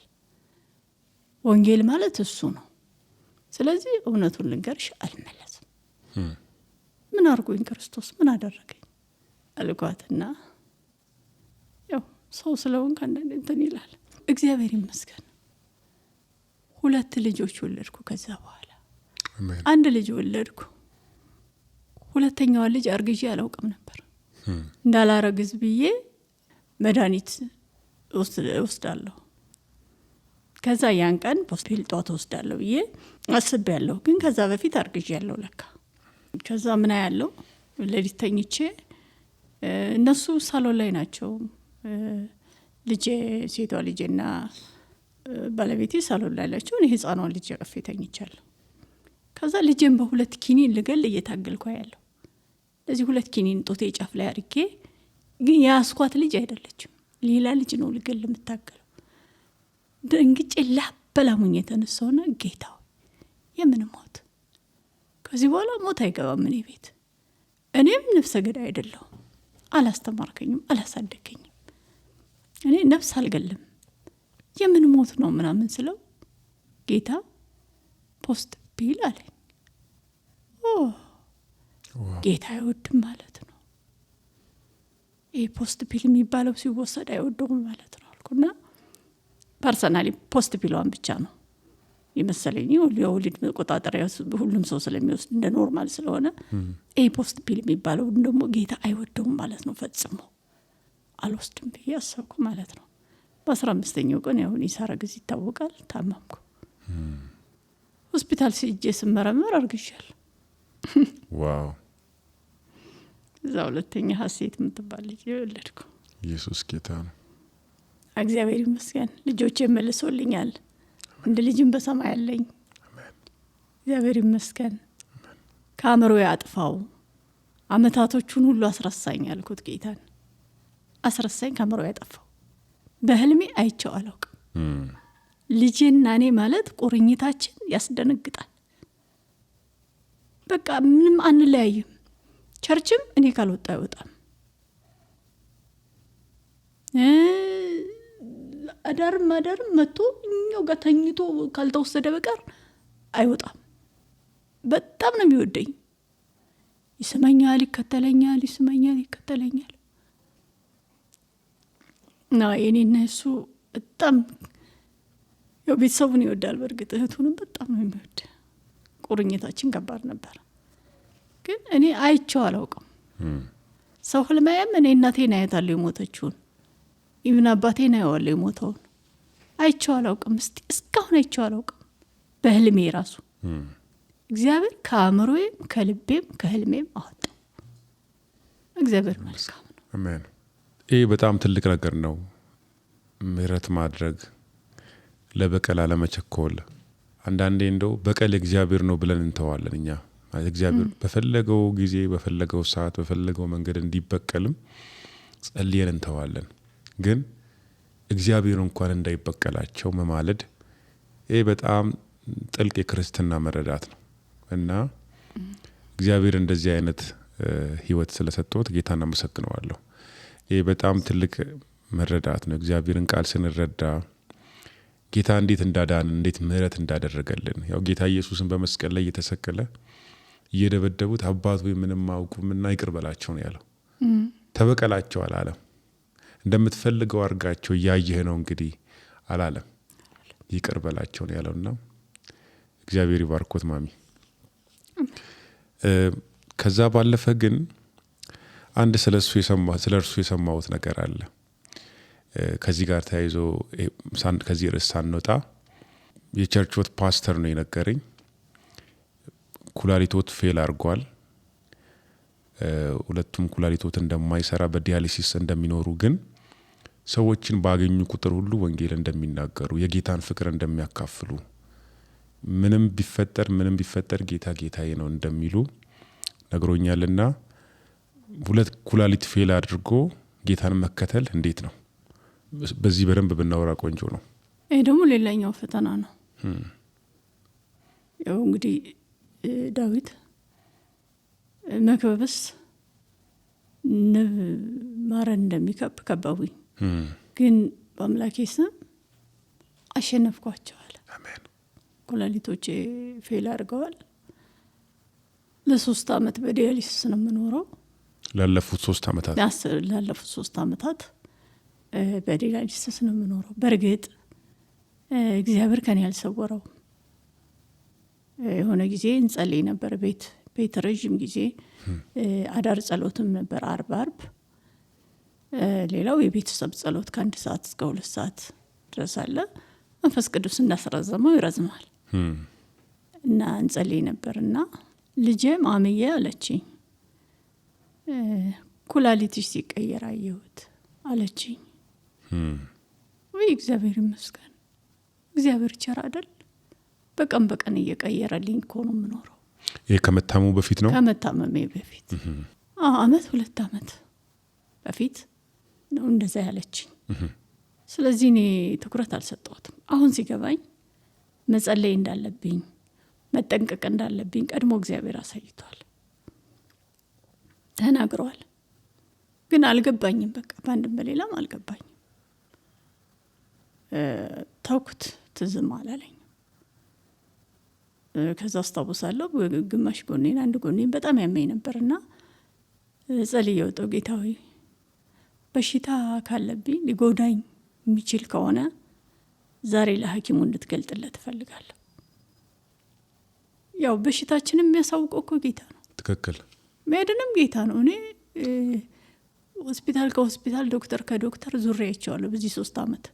እግዚአብሔር ሲረዳ ብዙ ሰው ከሆስፒታል ይወጣል። ምን እየሆነ እግዚአብሔር ሰርብ እያደረገልን እግዚአብሔር እየረዳን። ከዛ ሲሄድ ያው ኩላሊትሽ እየደከመ ነው 1.6 ላይ ነው ያለሽው እና ጥሩ አይደለም፣ እየከፋ ከሄደ ንቅለ ተከላ ላይ ልትደርሺ ትችያለሽ ምናምን አለኝ ዶክተሩ። ምንም አልመሰለኝም እኔ፣ ምክንያቱም በጌታ በጣም ትልቅ ኮንፊደንስ አለኝ። መጥቼ ላለቃዬ ቢሮ አወራሁት፣ እንደዚህ ብሎኝ አልኩት። ከዛሬ ይሄ ነገር እኮ ከባድ ነው ምናምን አለኝ። ምን ለእግዚአብሔር አይከብደው ምን አስጨነቀህ ብዬ ከት ብዬ ሳኩ። ምን አስጨነቀህ? ለእግዚአብሔር አይከብደው ያድነኛል። ይተውኩት። ከዛ በየወሩ ምናምን እየሄድኩ ከታተላለሁ እያለ ከሆነ ጊዜ በኋላ ጭራሽ ዲያሊሲስ ዛሬ 3 ዓመት ዲያሊሲስ ማድረግ አለብሽ፣ እዛ ደረጃ ላይ ደርሷል ተባለ። ተስፋም አልቆረጥኩም። እኔና እሱ ልጄ እንሳሳቅ ነበር። ነርሷ የጳውሎስ ነርስ ክርስቲያን ናት። ኧረ እግዚአብሔር አይወሰድባችሁ አለች። ምን እንደ ጌታ እኮ ከኛ ጋር አለ አልኳት። አሜን። ጌታ እኮ አለ፣ እኔ አልፈራም አልኳት። በምንም ሁኔታ አልፈራም፣ ጌታ እኮ ከኛ ጋር አለ። እንደው እንዳትስቂብኝ እንጂ ደስ እያለኝ ነው አልኳት። ሆስፒታል ተኛው። ንቅለ ተከላ ቢባል በጊዜው ደም ሰጥተው ነበር፣ አላወቅንም። ደም እንደወሰድኩ ዝም ብዬ ሄድኩ። ቅሩ ስማቸው አልሰራም። እዛው ጋንተ ነው፣ ይሄ ጋንተ ነው። መጣሁ ወደ አዲስ አበባ ልጆችን ይዤ ቤቴን ወደ ኋላ ዘግቼው ነው የወጣው። የዛሬ 3 ዓመት መጣሁ። ቤት ተከራየን። እዚህ መሆን አለብሽ ተባልኩ። ዲያሊሲስ መጀመር አለብሽ፣ እዚህ መሆን አለብሽ አሉ። ቤት ተከራየን። ያው ዲያሊሲስ ጀመርኩ። ዲያሊሲስ እየጀመርኩ ሲሄድ ያው ሰውነቴ እየደከመ ምናምን ሄደ። ያው ህመሙን አይወራም ማለት እኔ እንትን ማለት አልፈልግም።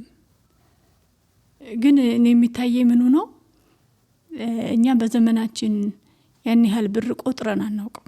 እውነት እኔም 22 ዓመት ኤንጂኦ ነው የሰራሁት። ባለቤቴም ኤንጂኦ ነው የሚሰራ። አሁንም ያው እኔ ስቶር ኪፐር ነኝ፣ ባለቤቴ ማናጀር ነው። የተለያየ ፕሮጀክት ላይ ነው የምንሰራው። ያው እንበላለን፣ ያለንን እየቆረስን። ያው ስደተኞች እኔ በስደት ስላደኩ ስደተኞች እኔ ቤት ናቸው ያገቧሉ፣ ስራ ያዟሉ። እዚህ አዲስ አበባ አሉ እንደ ሐዋሳ አለች፣ እዚህ አዲስ አበባ 3 አሉ፣ ሌሎችም አሉ፣ ወንዶችም ሴቶችም። እሱም ወንዶችም ምናምን ብሎ እንትን ብሎ የማያውቅም። እኔ ከራባቸው የሆነ ነገር ከሆኑ ቤቴን ማስገባቸው እና ያ ብዙ ብር የለንም። ቤትም የሰራልን ጌታ ነው። ቁጥረን አናውቅም ያን ያህል። አሁን ግን እኔ ይገርመኛል ስንመጣ እህቴ የካቶሊክ መምህር ናትና ካቶሊክ ትምህርት ቤት ውስጥ አይገኝም። ለካ ውድ ነው ትምህርት ቤቱ። እኔ አላውቅም። እሷ ስታለቅስባቸው ልጆች መዘገቡልኝ። ልደት ካርድ የለንም። ያለ ልደት ካርድ ነው የመዘገቧቸው። የምናውቀው ነገር ስለሌለ ምዝገባ አልፏል። በዛ ሰዓት እግዚአብሔር ነው ያዘጋጀው። ለካ በኋላ ነው እየገባኝ ሄደ። ለምን ልጆችሽን ካቶሊክ ትምህርት ቤት አታስተምሩኝ ስላት እኛ ጋር የተከራየች ሴት እናቴ በህልሜ ነው ማስመዘግባቸው እንዳማረኝ ነው የቀረ አለች። እንዴት አልኳት። እንዴ አይገኝም እኮ እሱ ትምህርት ቤት አለች። አሃ ለእኛ እግዚአብሔር እያዘጋጀው ነው ማለት ነው ብዬ ገረመኝ። በኋላ ደግሞ ያጎቱ ቤት ደግሞ እዚሁ ቡልቡላ እንትን ኮንዶሚኒየም አጎቱ ቤት አለው። ኮንዶሚኒየም ግራውንድ ሰው ተከራይቶታል። እሱ ቤት ይለቀቅላቸውና ይግቡ ተብሎ እዛ ቤት በትንሽ ብር እዛ ቤት ገባን። አስብ የህቴ እዚህ ትምህርት ቤት መግባት፣ የልጆቼ ትምህርት ቤት ማግኘት፣ ቡልቡላ ግራውንድ ላይ እግሮቼ ወደ ፎቅ እንደማይወጡ እግዚአብሔር ያውቅ ነበር። እና በቃ እግዚአብሔር በስራ ላይ ነው። አሜን። በእኔ ህይወት አሜን። ያሆነ በወር 100,000 ብርና ከዛ በላይ ያወጣለሁ ለህክምና። እኔ ስራ ቆሜያለሁ። ያው በዚሁ ኬስ ግን እግዚአብሔር እየረዳን ቤት በእርግጥ ቤት ሸጠናል። ለህክምናው ብለው የሰጠናል። ጌታ የሰጠናል ቤት ሸጠናል። በቃ ወደ ሰማይ የሚሄድ ሀብት የለም። ልጆችን ጌታ በሚያውቀው ማወርሳቸው ኢየሱስን ነው። እኔም ማጫ የሰጠኝ እናትና አባት የለኝ። እንትን የሆነ ጊዜ እንደዚህ ሲሉ ሰማሁ። ከሌ ስለሆነች ምናምን በቃ ከሌን እንድታገባ ጋበዙት እንዲያሉት ሲሉ ሲያሙ ሰማሁ። ጌታ ሆይ አልኩት፣ እኔ እኮ እንደሱ አይነት እህት ወንድም የለኝም። አንተ እኮ ነው ያለኝ። አንተ ደግሞ ከሁሉ እንድትበልጥ አውቃለሁ። ስለዚህ አሁን ትዳር ፈልጋለሁ አልኩት፣ ሰጠኝ። እግዚአብሔር መልካም ነው። አሜን። እንደዚህ ብዬ የጠየቅኩትን ምልክት ሁሉ አደረገልኝ፣ ሰጠኝ። ስቲል አሁን አንድ እናት እንደዚህ ያለች፣ እዚህ እኔ እንዳንቺ ባል ያለን ባል ስፈልግ ነው እድሜ ያለፈብኝ አለች። በቃ እንደዚህ አይነት ባል ነበር የምፈልገው አለች። እጄን ካልኩኝ እንደዚህ ወፍራም ነው ባለቤቴ፣ ቀድሞ ተነስቷል። ልጆቹ እስኪያስጣጥፉኝም እንኳን አይቆይም። ያልኩትን ነገር ሁሉ ነው የሚያደርግልኝ። ተስፋ እንዳትቆርጭ ነው የሚለኝ። 100,000 ብር በረሃ ነው የሚሰራው። ለእኛ ብሎ ነው እዛ እንትን ያለው እና ሙቀቱ ምናምን ስለው አንቺ ተስፋ እንዳትቆርጭ፣ እኔ የፈለግኩትን ለሆን ጤነኛ ነኝ፣ ምንም አልሆንም፣ አይዞሽ፣ አንቺ ብቻ ተስፋ አትቁረጭ፣ እግዚአብሔር ከዚህ ያሳልፈናል። አሜን ነው ያለ እንትን የሚለውና ያን ብር ስንከፍል እኔ የሚገርመኝ ኬታ መጣ ነው ብዬ ነው። እንዴት ኬታ ረዳን ብዬ ነው። ዶላር ጨመረ። ብር መክፈል ስንጀምር መስሪያ ቤቴ 1 ዓመት አሳክሞኛል። እግዚአብሔር ይባርካቸው። ወደ ቱርክም ለሕክምና ረድተውኛል። እግዚአብሔር ይባርካቸው። ከዚህ ፊት ቱርክ ሄደው ነበር የመጡት? ሄጄ መጥቻለሁ። የሰው ፊት አላየሁም። እነሱ ራሳቸው እኛም ከአቢሲኒያም ተበድረን ሄጄ መጣሁ። ያው ገንዘቡ አክሲደንት የሆነ ደግሞ ሌላ በሽታ ሳምባይ ላይ ችግር ተገኘ። እሱን ታክሜ የተወሰነው ብር እዛው ቀረ። እዛ በኋላ በዲያሊሲስ አለቀ። እንዳልኩ 100 ሺህ ብር ነው የሚከፈል። ግን ያ ስራም ሲቆም በቃ ጌታ ሆይ ኩላሊቴን ወሰድከው አልኩት። አዎ በቃ ውሰደው፣ መቼም አላጉረመርምም። ሰይጣን ደስ አይበለ። መቼም ቢሆን አምላኬን አላማው ሄደው ወደ ጌታ ነው። በቃ ካኖረ ያኖረኛል፣ ከወሰደ ይወስደኛል። ለእኔ የተሻለ ቦታ ነው። ምናልባት ልጆቼን ባሳድግ ልጆቼን በጣም እኔ ሲያመኝ እግዚአብሔር መለምነው ሲኦልን አልወደው። ለምን እንደማልወደው አላውቅም። አልወደው ከልጅ ከህፃነት ጀምሮ ሲኦል የሚባል ያስፈራኛል። ልጆቼ ሲኦል እንዲሄዱ አልፈልግም። እርግጥ እግዚአብሔር ታማኝ ነው። ሲኦል አይገቡም።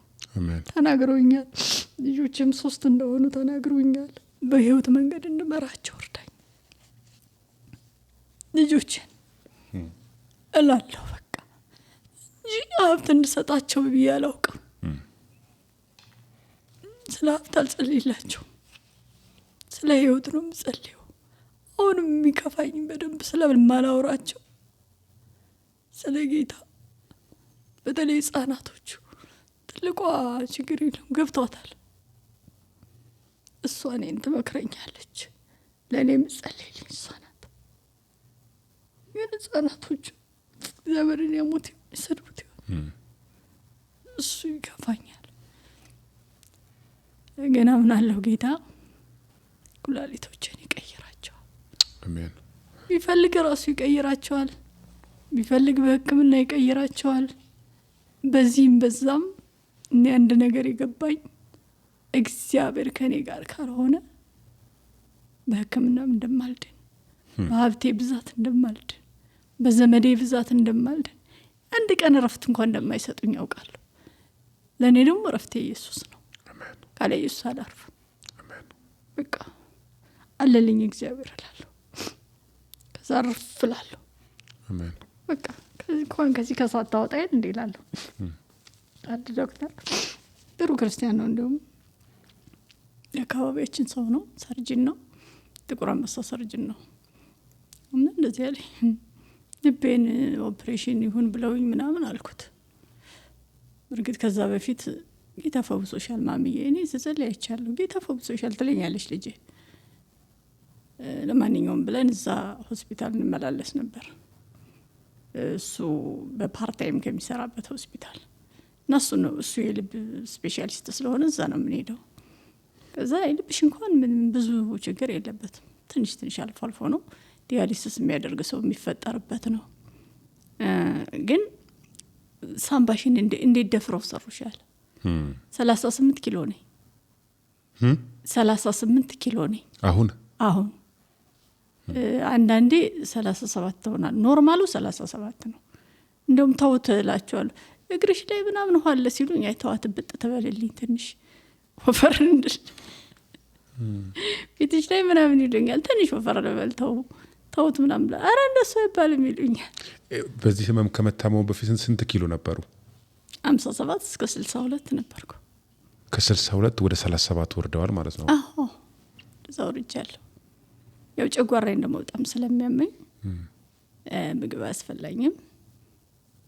ግን እግዚአብሔር ይመስገን። መልኮትስ እንደዚህ ጥቁር ነበሩ? ያው ልጆትን ሳይ በጣም ቀይ ናት። አይደለሁም።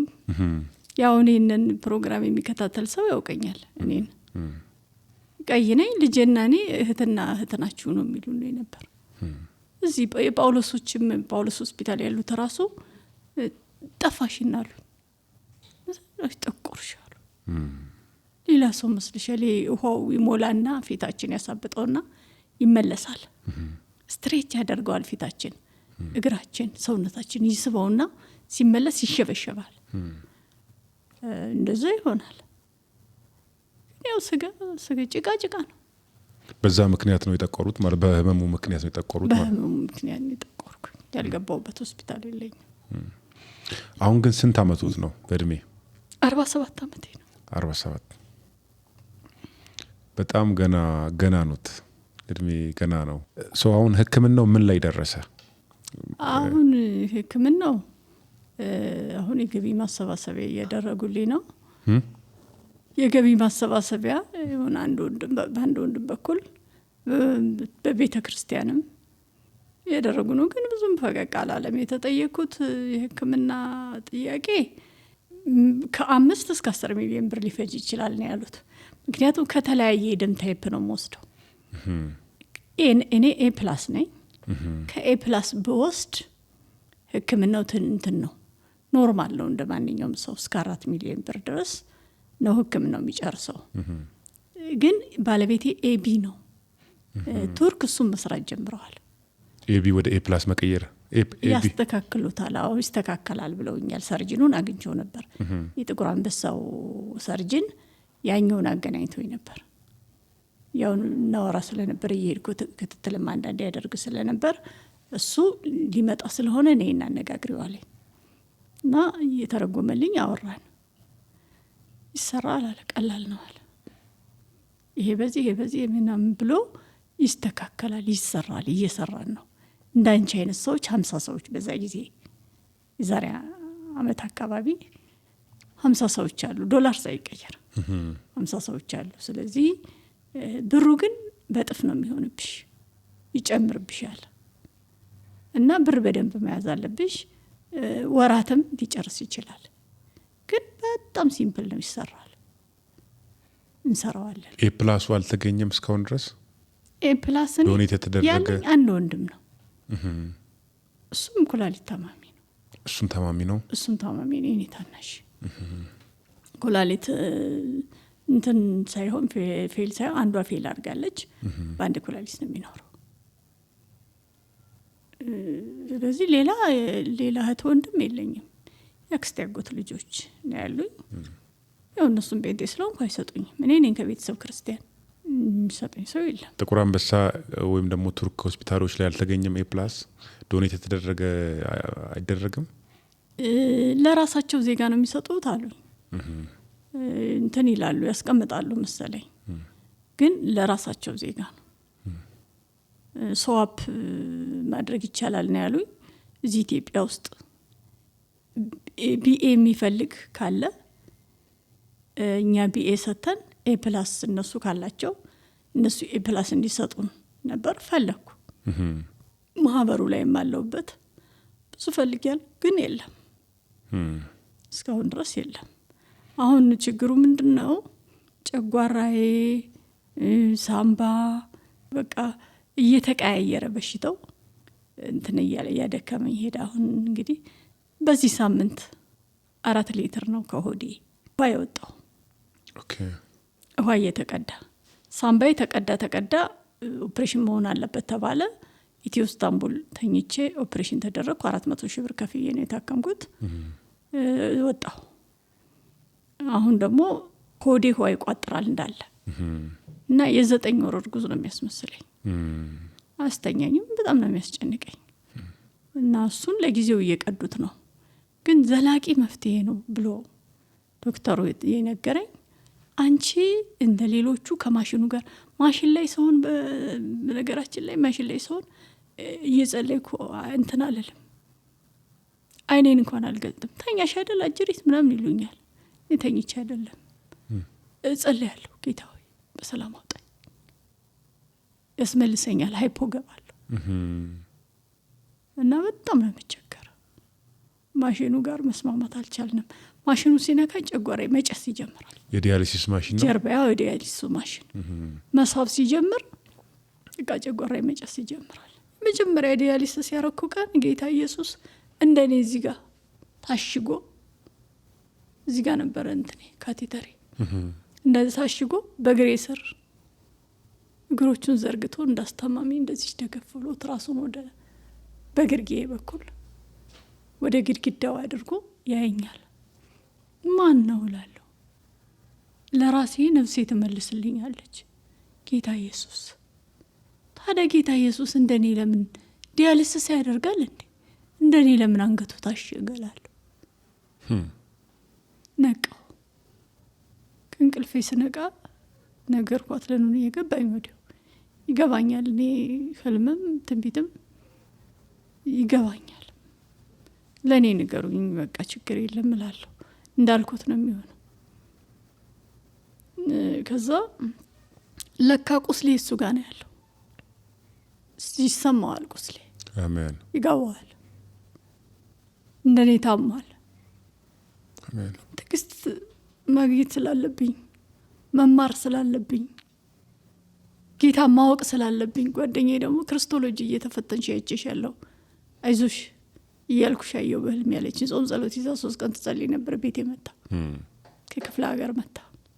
ክርስቶሎጂ የሚባል ፈተና እየተፈተንሽ ነው ያየሁሽ። እኔ ስትይ እግዚአብሔር የሚያወራው ሌላ የሚሆነው ሌላ አለችኝ። ተይው ዝም ብለሽ እግዚአብሔርን ክርስቶስን ስለማወቅ እያስተማረኝ ነው ጌታ እና ተስፋ አለኝ። አሜን። አሁን አይወራም ማለት ጊዜው አይደለም፣ አያምርም፣ ሰዎችንም አያንጽም። ግን እኔ ተስፋ አለኝ። እኔ የምጠብቀው ተስፋ አለኝ። እኔ ጌታዬን ጠብቀዋለሁ። አሜን። እና እንደሱ ነው። ያው ተስፋ ስላለኝ ልቤ በክርስቶስ ሙሉ ስለሆነ ደስተኛ ነኝ። ደግሞ እድናለሁ። አሜን። ጌታ ይረዳኛል እላለሁ። አሜን። እኔ እርግጠኛ ነኝ አባት በልጁ ክፉ እንደማያስብ ስለማወቅ የተሻለውን እንዲያደርግልኝ እርግጠኛ ነኝ። አባት ለልጁ የተሻለውን የሚያደርግ የስጋዊ አባት እንኳን መልካም ነገር ያደርግ የለ ስለተወለደ ብቻም እኮ ያደርጋል። ስጋዊ አባት ለልጁ ክፉ ያስባል፣ መርዝ ይሰጣል፣ ልጁን ይጎዳል። በቃ የኔ አባት ደግሞ ከሁሉ በላይ ነው። አሜን። ፍቅሩም ተፈትኗል። እዚህ መልካም እንደሚያደርግልኝ እርግጠኛ ነኝ። ዝም ብዬ ነው የምጠብቀው። አሜን። ዛሬ ከዛሬ ነገ ይሻላል ብዬ ነው የምጠብቀው። አሜን። ሁል ጊዜ ጌታ ለሊት ይመጣ ይሆን ጌታ እንደዚህ ያድርግን። እግዚአብሔርን ያየሁት በእነዚህ የመከራ ዘመናት አቤት ቅርበቱ። ሌላው ሰው እንዴት ነው የሚኖር ብዬ ይጨነቃለሁ። በጣም ቅርብ ነው። የሆነ ነገር ላስብ ወዲያው ያወራኛል። የሆነ ነገር ልሆን ወዲያው ያወራኛል። ቸርች እጄ እንኳን እንዳልተፈወስኩ ይነግረኛል ጌታ። በቃ ይናገረኛል እንዳልጨነቀ። እግዚአብሔር አይቶታል። ብቻ ክብር አለ ብዬ ነው የማስበው። ማለት እግዚአብሔር ለትውልድ የሚያሰማው ነገር አለ። አሜን። ወር በዚህ ሁኔታ ለሚያልፉት እግዚአብሔር የሚያደርገው ነገር ይኖረዋል። አሜን። ደግሞ እኔ እግዚአብሔርን ክርስቶስን የተከተልኩት ለነፍሴ ነው እንጂ ለስጋ ያልተከተልኩት። አሜን። ለነፍሴ ነው። በቃ እኔ ሰዎች እንዲድኑ ነው ምኞቴ። ሰዎች በጌታ ሆነው ማየት እፈልጋለሁ። ትውልድ አርፎ ማየት እፈልጋለሁ። ሚል መዝሙር አለ መሰለ። ሁሉም በየቤቱ ሰይፍን እየሳለ አደባባይ ወጥቶ ሰላም ሰላም ካለ ሰው ራሱን እንጂ ማንን ያታልላል? ይልቅ እግዚአብሔርን መማጸን ይሻላል ይላል። ሁሉ ሰው የሰላም ሰባኪ ነው በዚህ ዘመን። አገልጋዩም ተገልጋዩም አማኙም አላማኙም ሁሉ የሰላም ሰባኪ ነው። ግን ራሳችን ነው የምናታልለው። ከክርስቶስ ጋር መታረቅ ቀላል የሚመስል ግን ክብደቱ በምድር ቋንቋ የማይገለጽ ከባድ ትልቅ ተመርምሮ የማይደረስበት ሀብት ነው ሰው ከክርስቶስ ጋር መታረቅ። ግን ሁሉም ሰው ሰላም ሰላም ሰላም ሰላም ይላል። ውስጥ ግን ሰይፍ ነው ያለው። እነዚህ ሰዎች እንዲድኑ ፈልጋለሁ። እኔ የምፈልገው ያው እንደሱም አይነት ስራ ምሰራ ነበር በነበርኩበት ምድር።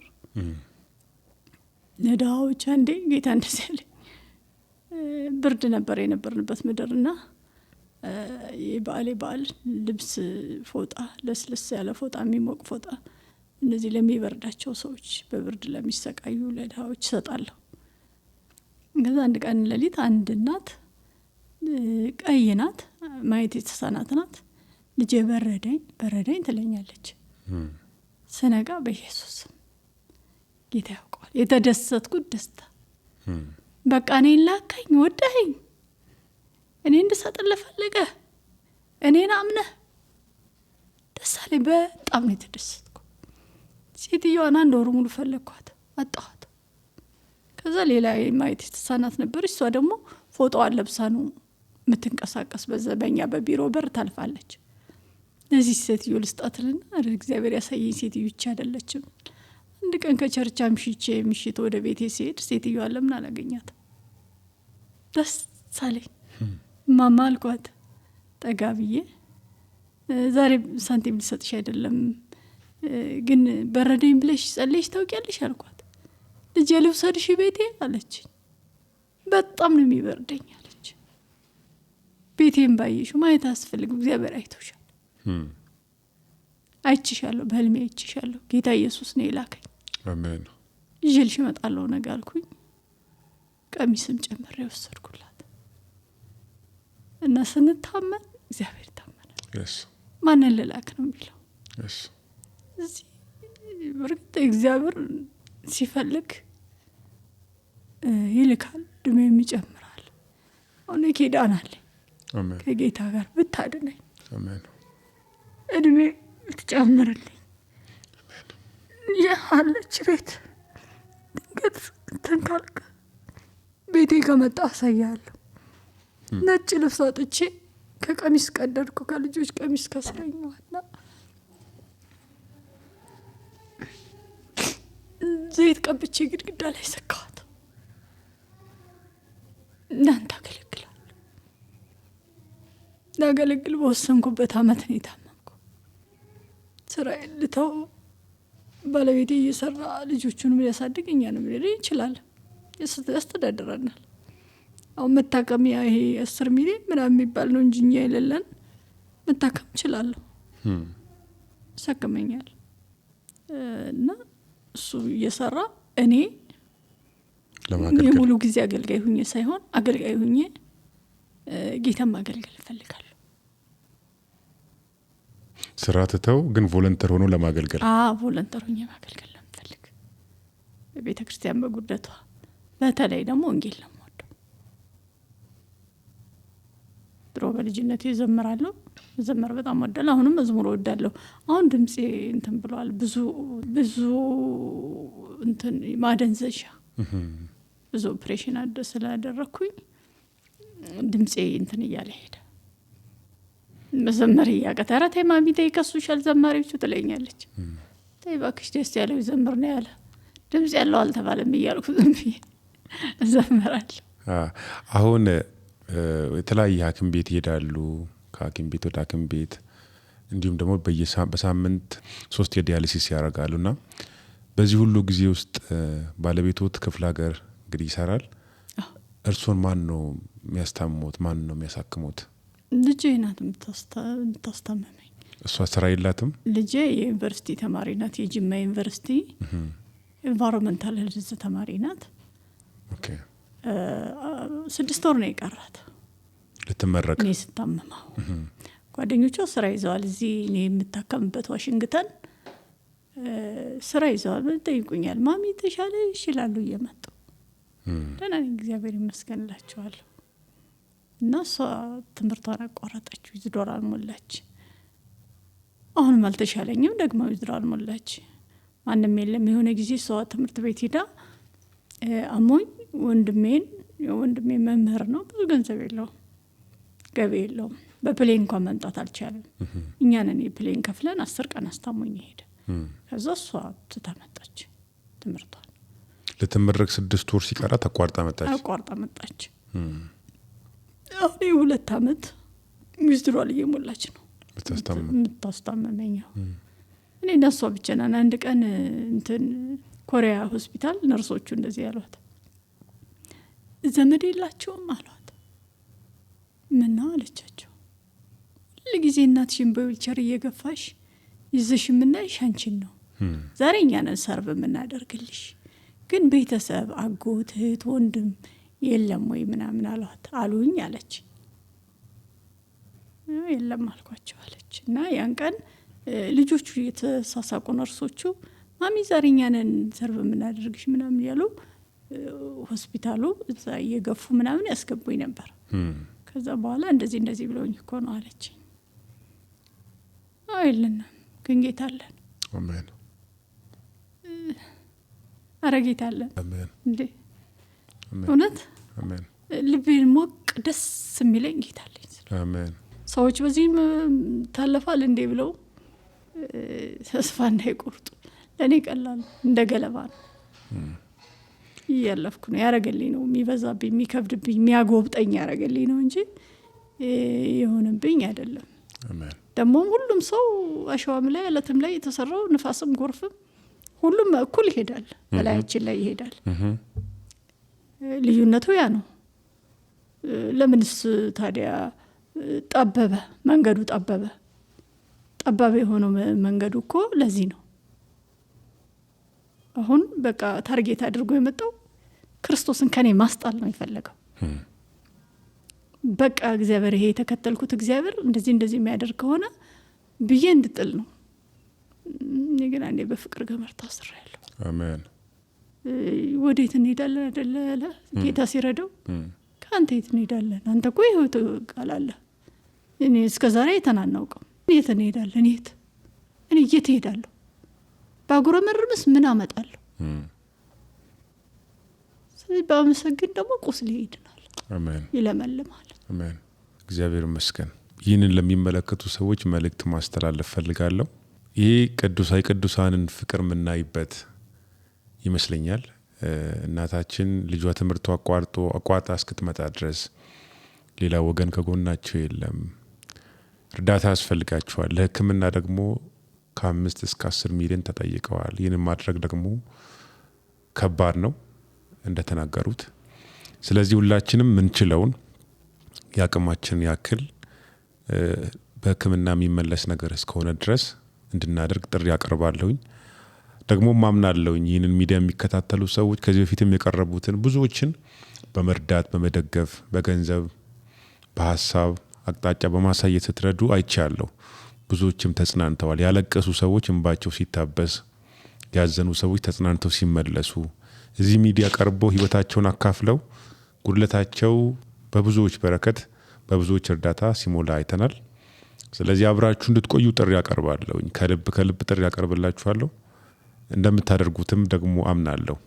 እግዚአብሔር ደግሞ በዚህ ጣልቃ እንደሚገባ እግዚአብሔር እንደሚደርስልዎት አምናለሁ። ማሚ የሕክምና ማስረጃውንም ከታች እናደርግላችኋለን፣ እናስቀምጣለን። ይህንን ቪዲዮ በተቻላችሁ መጠን ማድረግ የምትችሉ ሰዎች ከታች በምናስቀምጠው አካውንት እርዷቸው። ቪዲዮውን ለሌሎች ሰዎች ሼር አድርጉ።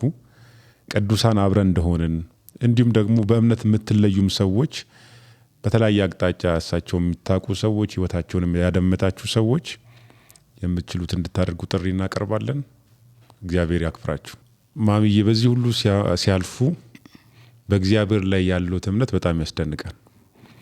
ብኖርም ብሞትም እግዚአብሔር አምላኬን በምንም አልቀይረውም ሲሉ ሰምቻለሁና መጽሐፍ ቅዱስ ላይ ኢዮብ የሚባል ሰው አለ፣ ሁላችንም የምናውቀው እና በኢዮብ ህይወት እግዚአብሔር ያደረገው መስጠትን አይደለም ያደረገው፣ ነስቶ መስጠትን ነው ያደረገው። በጣም ያስደንቀኛል የሱ ህይወት ማለት ነው። እግዚአብሔር መስጠትን ብቻ ሳይሆን የሚችለው ያለንን ነገር ይወስድና ከእንደገና ደግሞ አባስቶ መስጠትም ይችላል። የነበረውን ነገር ወሰደ። በዛ ህይወት ውስጥ ሲያልፍ ኢዮብ እግዚአብሔርን እንዲሳደብ፣ በእግዚአብሔር ላይ የማይሆን ነገር እንዲናገር፣ እግዚአብሔር እንዲጠረጥረው የሚያደርጉ ብዙ ነገሮች ተፈጥረዋል። ግን እሱ እግዚአብሔርን ከመጠርጠር ይልቅ እግዚአብሔርን ከመሳደብ ይልቅ ለእግዚአብሔር ታምኖ ነበር። እግዚአብሔርም ደግሞ በእጥፍ ባረከው ይላል። ልጆች ወስዶበታል፣ በእጥፍ ባረከው። የነበረውን ከብቶች የነበረውን ንብረት ወስዶበታል፣ እግዚአብሔር በእጥፍ ባረከውና አምላካችን መስጠት ብቻ ሳይሆን ነስቶም ከእንደገና ደግሞ አባስቶ መስጠት ይችላልና እኔ እግዚአብሔር ይህንን እንዲያደርግ እመኛለሁ። በእርሱ ህይወት ኩላሊት ነበሮት፣ ወሰደቦት። እግዚአብሔር ንጹህ ኩላሊት ደግሞ በሚችልበት መንገድ ይሰጣል። በሕክምናው ይሁን ከዳ ደግሞ የነበረውን ኩላሊት በመቀየር ይሁን እሱ ይችላል እና እኛ እናምነዋለን። ዋናው ነገር ግን ቢሰጠኝም ባይሰጠኝም በሞትም ብኖርም አምላኬን በምንም አልተካውም ያሉት ነገር በጣም አስደናቂ ነው። ክብር ለእግዚአብሔር ይሁን። ጌታ ኢየሱስ ክርስቶስን እንዴት ይገልጹታል? ማን ብለው ይገልጹታል ለእርሶ? ኢየሱስን የሚገልጥ ምድራዊ ቃል አለ ብለህ ነው? ኢየሱስ አይገለጥም፣ አናውቀውም። አለት ከእውቀት ከፍለን ስለምናውቅ ኢየሱስ አይታወቅም፣ አይለመድም። ኢየሱስን የሚገልጥ ቃል የለም፣ ቃላት ገልጾ። ግን ኢየሱስ ለእኔ ሁለንተናዬ ነው። የልጆቼ ተስፋ ነው፣ የትዳሬ ተስፋ ነው፣ የመኖሬ ተስፋ ነው። ያን የምፈራውን ሲኦልን የማላይበት በማይታወቅ መቃተት በዛ በደም ላብ እያንጠባጠበ ማልዶ በቁስሉ የሸሸገኝ ለእኔ ሴንሲቲቭ ፓርቲ ነው ኢየሱስ። ኢየሱስ ካለ ሰው ይሸውደኛል። ስለዚህ መጥፎ ህልም እንኳን ሳያባ ትኩ ንጹህ ነህ አባቴ፣ ንጹህ አድርገህ አይደል ያሳደገኝ። እንደዚህ አይነት ህልም እንዳታሳየኝ፣ ሰይጣንም ቢሆን እንዳያሳየኝ ይለዋል። አንተ ንጹህ ነህ፣ አንተን እኮ የምወድህ ንጽህናህ፣ ቸርን፣ ቅዱስ ሆነህ ቅዱስ አደረገኝ እለዋለሁ ጌታ። የልቤ ደስታ ጌታ ነው። ምንም ወርድ ማለት ወይ ገጣሚ አይደለሁ፣ ዘማሪ አይደለሁ፣ በምንም ወርድ አልገልጸውም። ግን አሁን አንዳንዴ ለሰዎች ልነግራቸው ልናገር የምፈልገው ነገር የተጀመረ ቤት ፊኒሽንጉን የሚያውቀው ሰሪው ነው። እንዴት እንደሚያምር፣ እንዴት እንደሚዋብ፣ እቃዎቹ ምን ላይ እንደሚቀመጡ፣ መጨረሻው እንዴት እንደሆነ እንጂ ሲሚንቶ ምናምን ምስማር እንጨት የሚወጥሩት የሚከምሩት እነሱ ያውቁትም። ያ ፔን አለበት፣ ፔንፉል ነው። የኔም የህይወቴ ሰሪ በስራ ላይ ነው። መስቀሉን ተሸክሞ አይደል የሚለው የራሴ መስቀል። ስለዚህ ያየልኝ መልካም ተብሎ መልካም ብለን ጮህን ማንጨርሰው ያው ወርዱ ይሄ ስለሆነ መልካም ነው የምትለው። ስለዚህ መልካም ብለን ማንጨርሰው ጌታ ለእኔ መልካም እየሰራልኝ ነው። ግን መልካም አይመስልም። እስራኤል በምታልፍበት ምድር፣ በዛ ምድረ በዳ መልካም ይመስላል አይመስልም። አንዴ ነቢያቶቹን አመንዝራይቱን አገባ ሲል፣ አንዴ በአንድ ጎነተኛ ሲል፣ አንደኛው በሰነበሪ ሆድ ሲዋጥ፣ አንደኛው በአንበሳ ጉድጓዱ ሲገባ፣ ሌላኞቹ በሳት ሲቃጠሉ፣ እነ እስጢፋኖስ ሲወገሩ፣ በቃ እስራኤልን በምታልፍበት ክርስቶስ ወደኛ እስከደረሰበት ጊዜ ድረስ የሚያልፉበት አይገባም። ዝብርቅርቅ ነው። ምንም የሚገባ ነገር የለውም። ግን እያደረገ የነበረ ምንድን ነው? መልካም። አሜን። በቃ መልካም። ዛሬ በእኛ ህይወትም ብዙ ነገር ያልፋል። ረሃብም ሊያልፍ ይችላል፣ መታረዝም ሊያልፍ ይችላል፣ ከፍታ ሊያልፍ ይችላል፣ ዝቅታ ሊያልፍ ይችላል። ግን እግዚአብሔር ምን እየሰራ ነው? ንፋስ ከየት ተነስቶ ወዴት እንደሚደርስ እንደማይታወቅ፣ ከየት እንደተነሳ የት እንደሚሄድ አናውቀውም። የመንፈስም ስራ እንደዛው ነው ይላል። እኛ አናውቅም። የሚያውቀው ጌታ ግን በስራ ላይ ነው፣ እየሰራ ነው። በዓለም ላይም እየሰራ ነው፣ በእኔ ህይወትም እየሰራ ነው። አሜን። እነዚህ ጅምሩ ላይ ቆሜ እንዲና እንዲ አላለም። ግን ኢየሱስን አጥብቄ ይዛለሁ። አሜን። እሱን የሚቀማኝ አልፈልግም። አሜን። በቃ ጌታን አጥብቄ ይዛለሁ፣ ለሰዎችም አጥብቄ ይናገራለሁ። ሰዎች በብዙ ፈተና ውስጥ ሲያልፉ ጌታን ይክዳሉ እና ወጣቱም ጭምር ጌታ ኢየሱስን ስላመንን አንታመምም ማለት አይደለም፣ አንቸገርም ማለት አይደለም።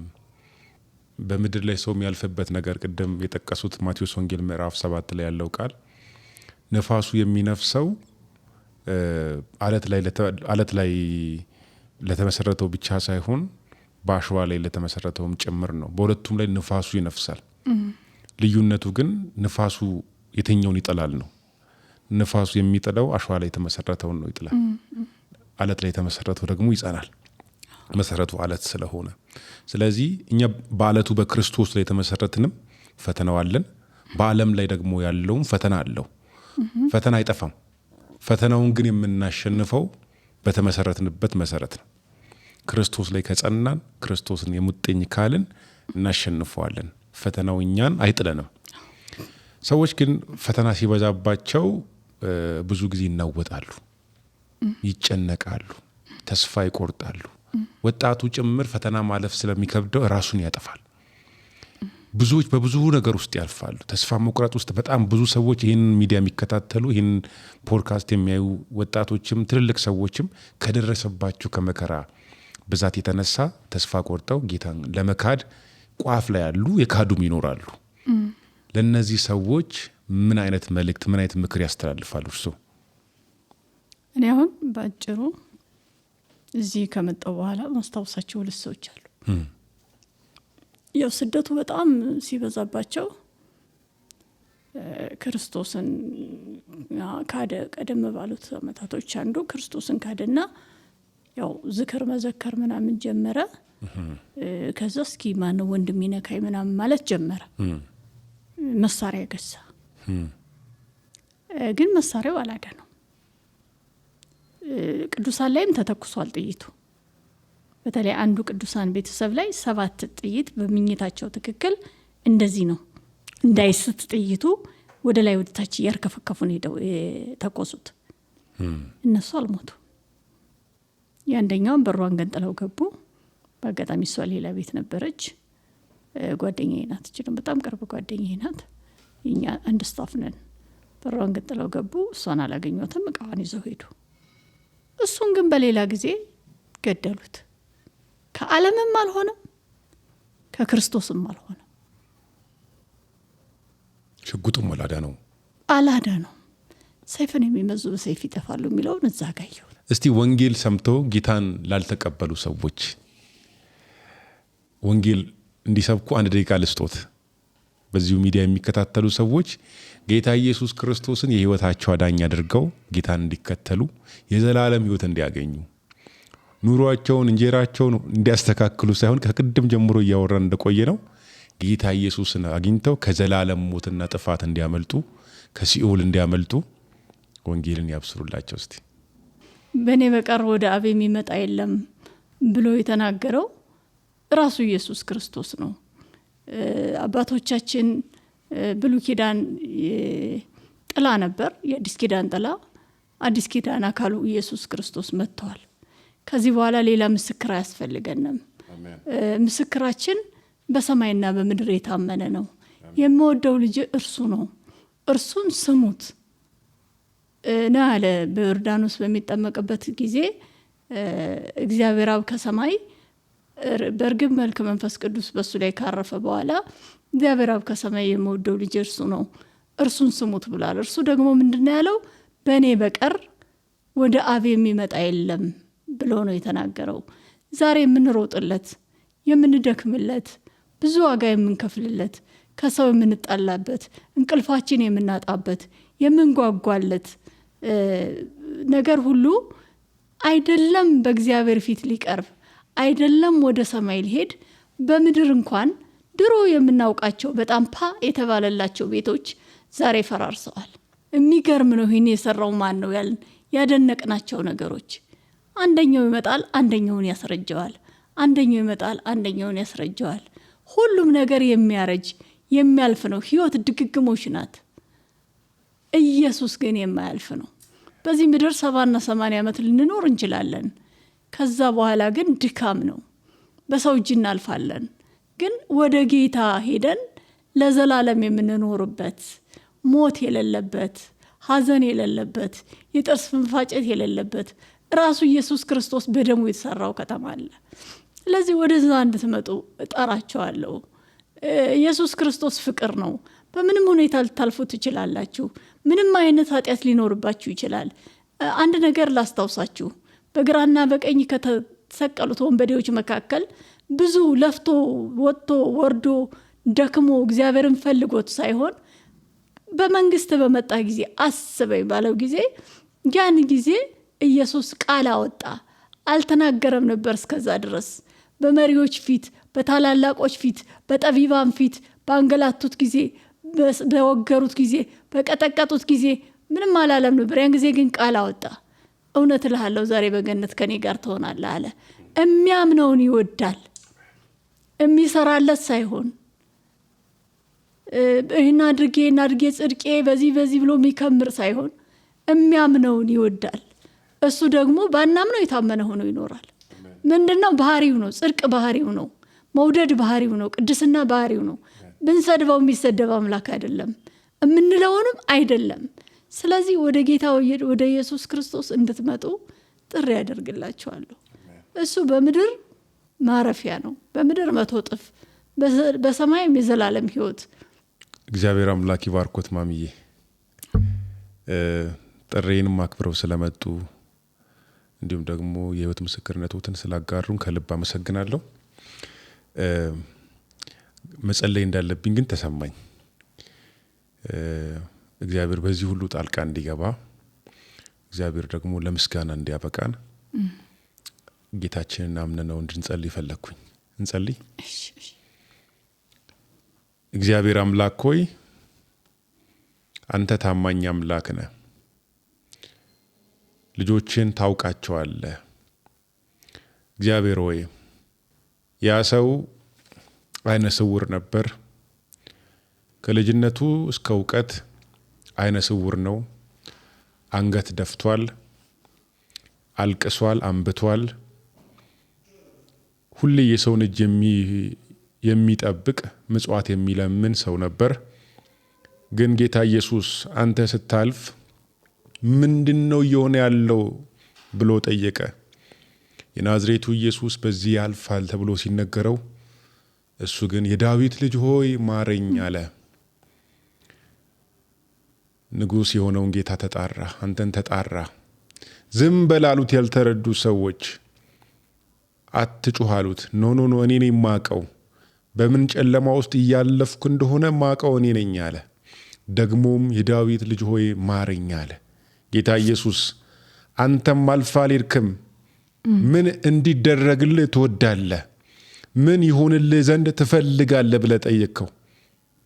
አይ ዘንድ እፈልጋለሁ አለ ጌታ ኢየሱስ። አይኑን አበራህለት፣ ይህ አልከው። በሕይወቱ ተአምር ሆነ፣ ተደሰተ፣ አመሰገነ። ስላንተ ብዙ ተወራ፣ ስላንተ ብዙ ተሰማ። እግዚአብሔር ዛሬ በአደባባይ እንደዚህ ብለን እንጸልያለን፣ እንደዚህ ብለን እንጮሃለን።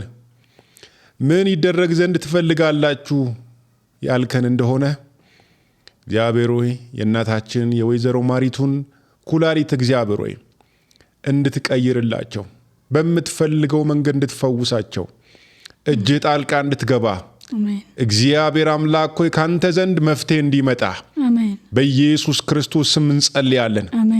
ሁሉን ታደርግ ዘንድ ቻይነ ሐሳብም ማንም ሊከለክለው የሚችል አይደለም።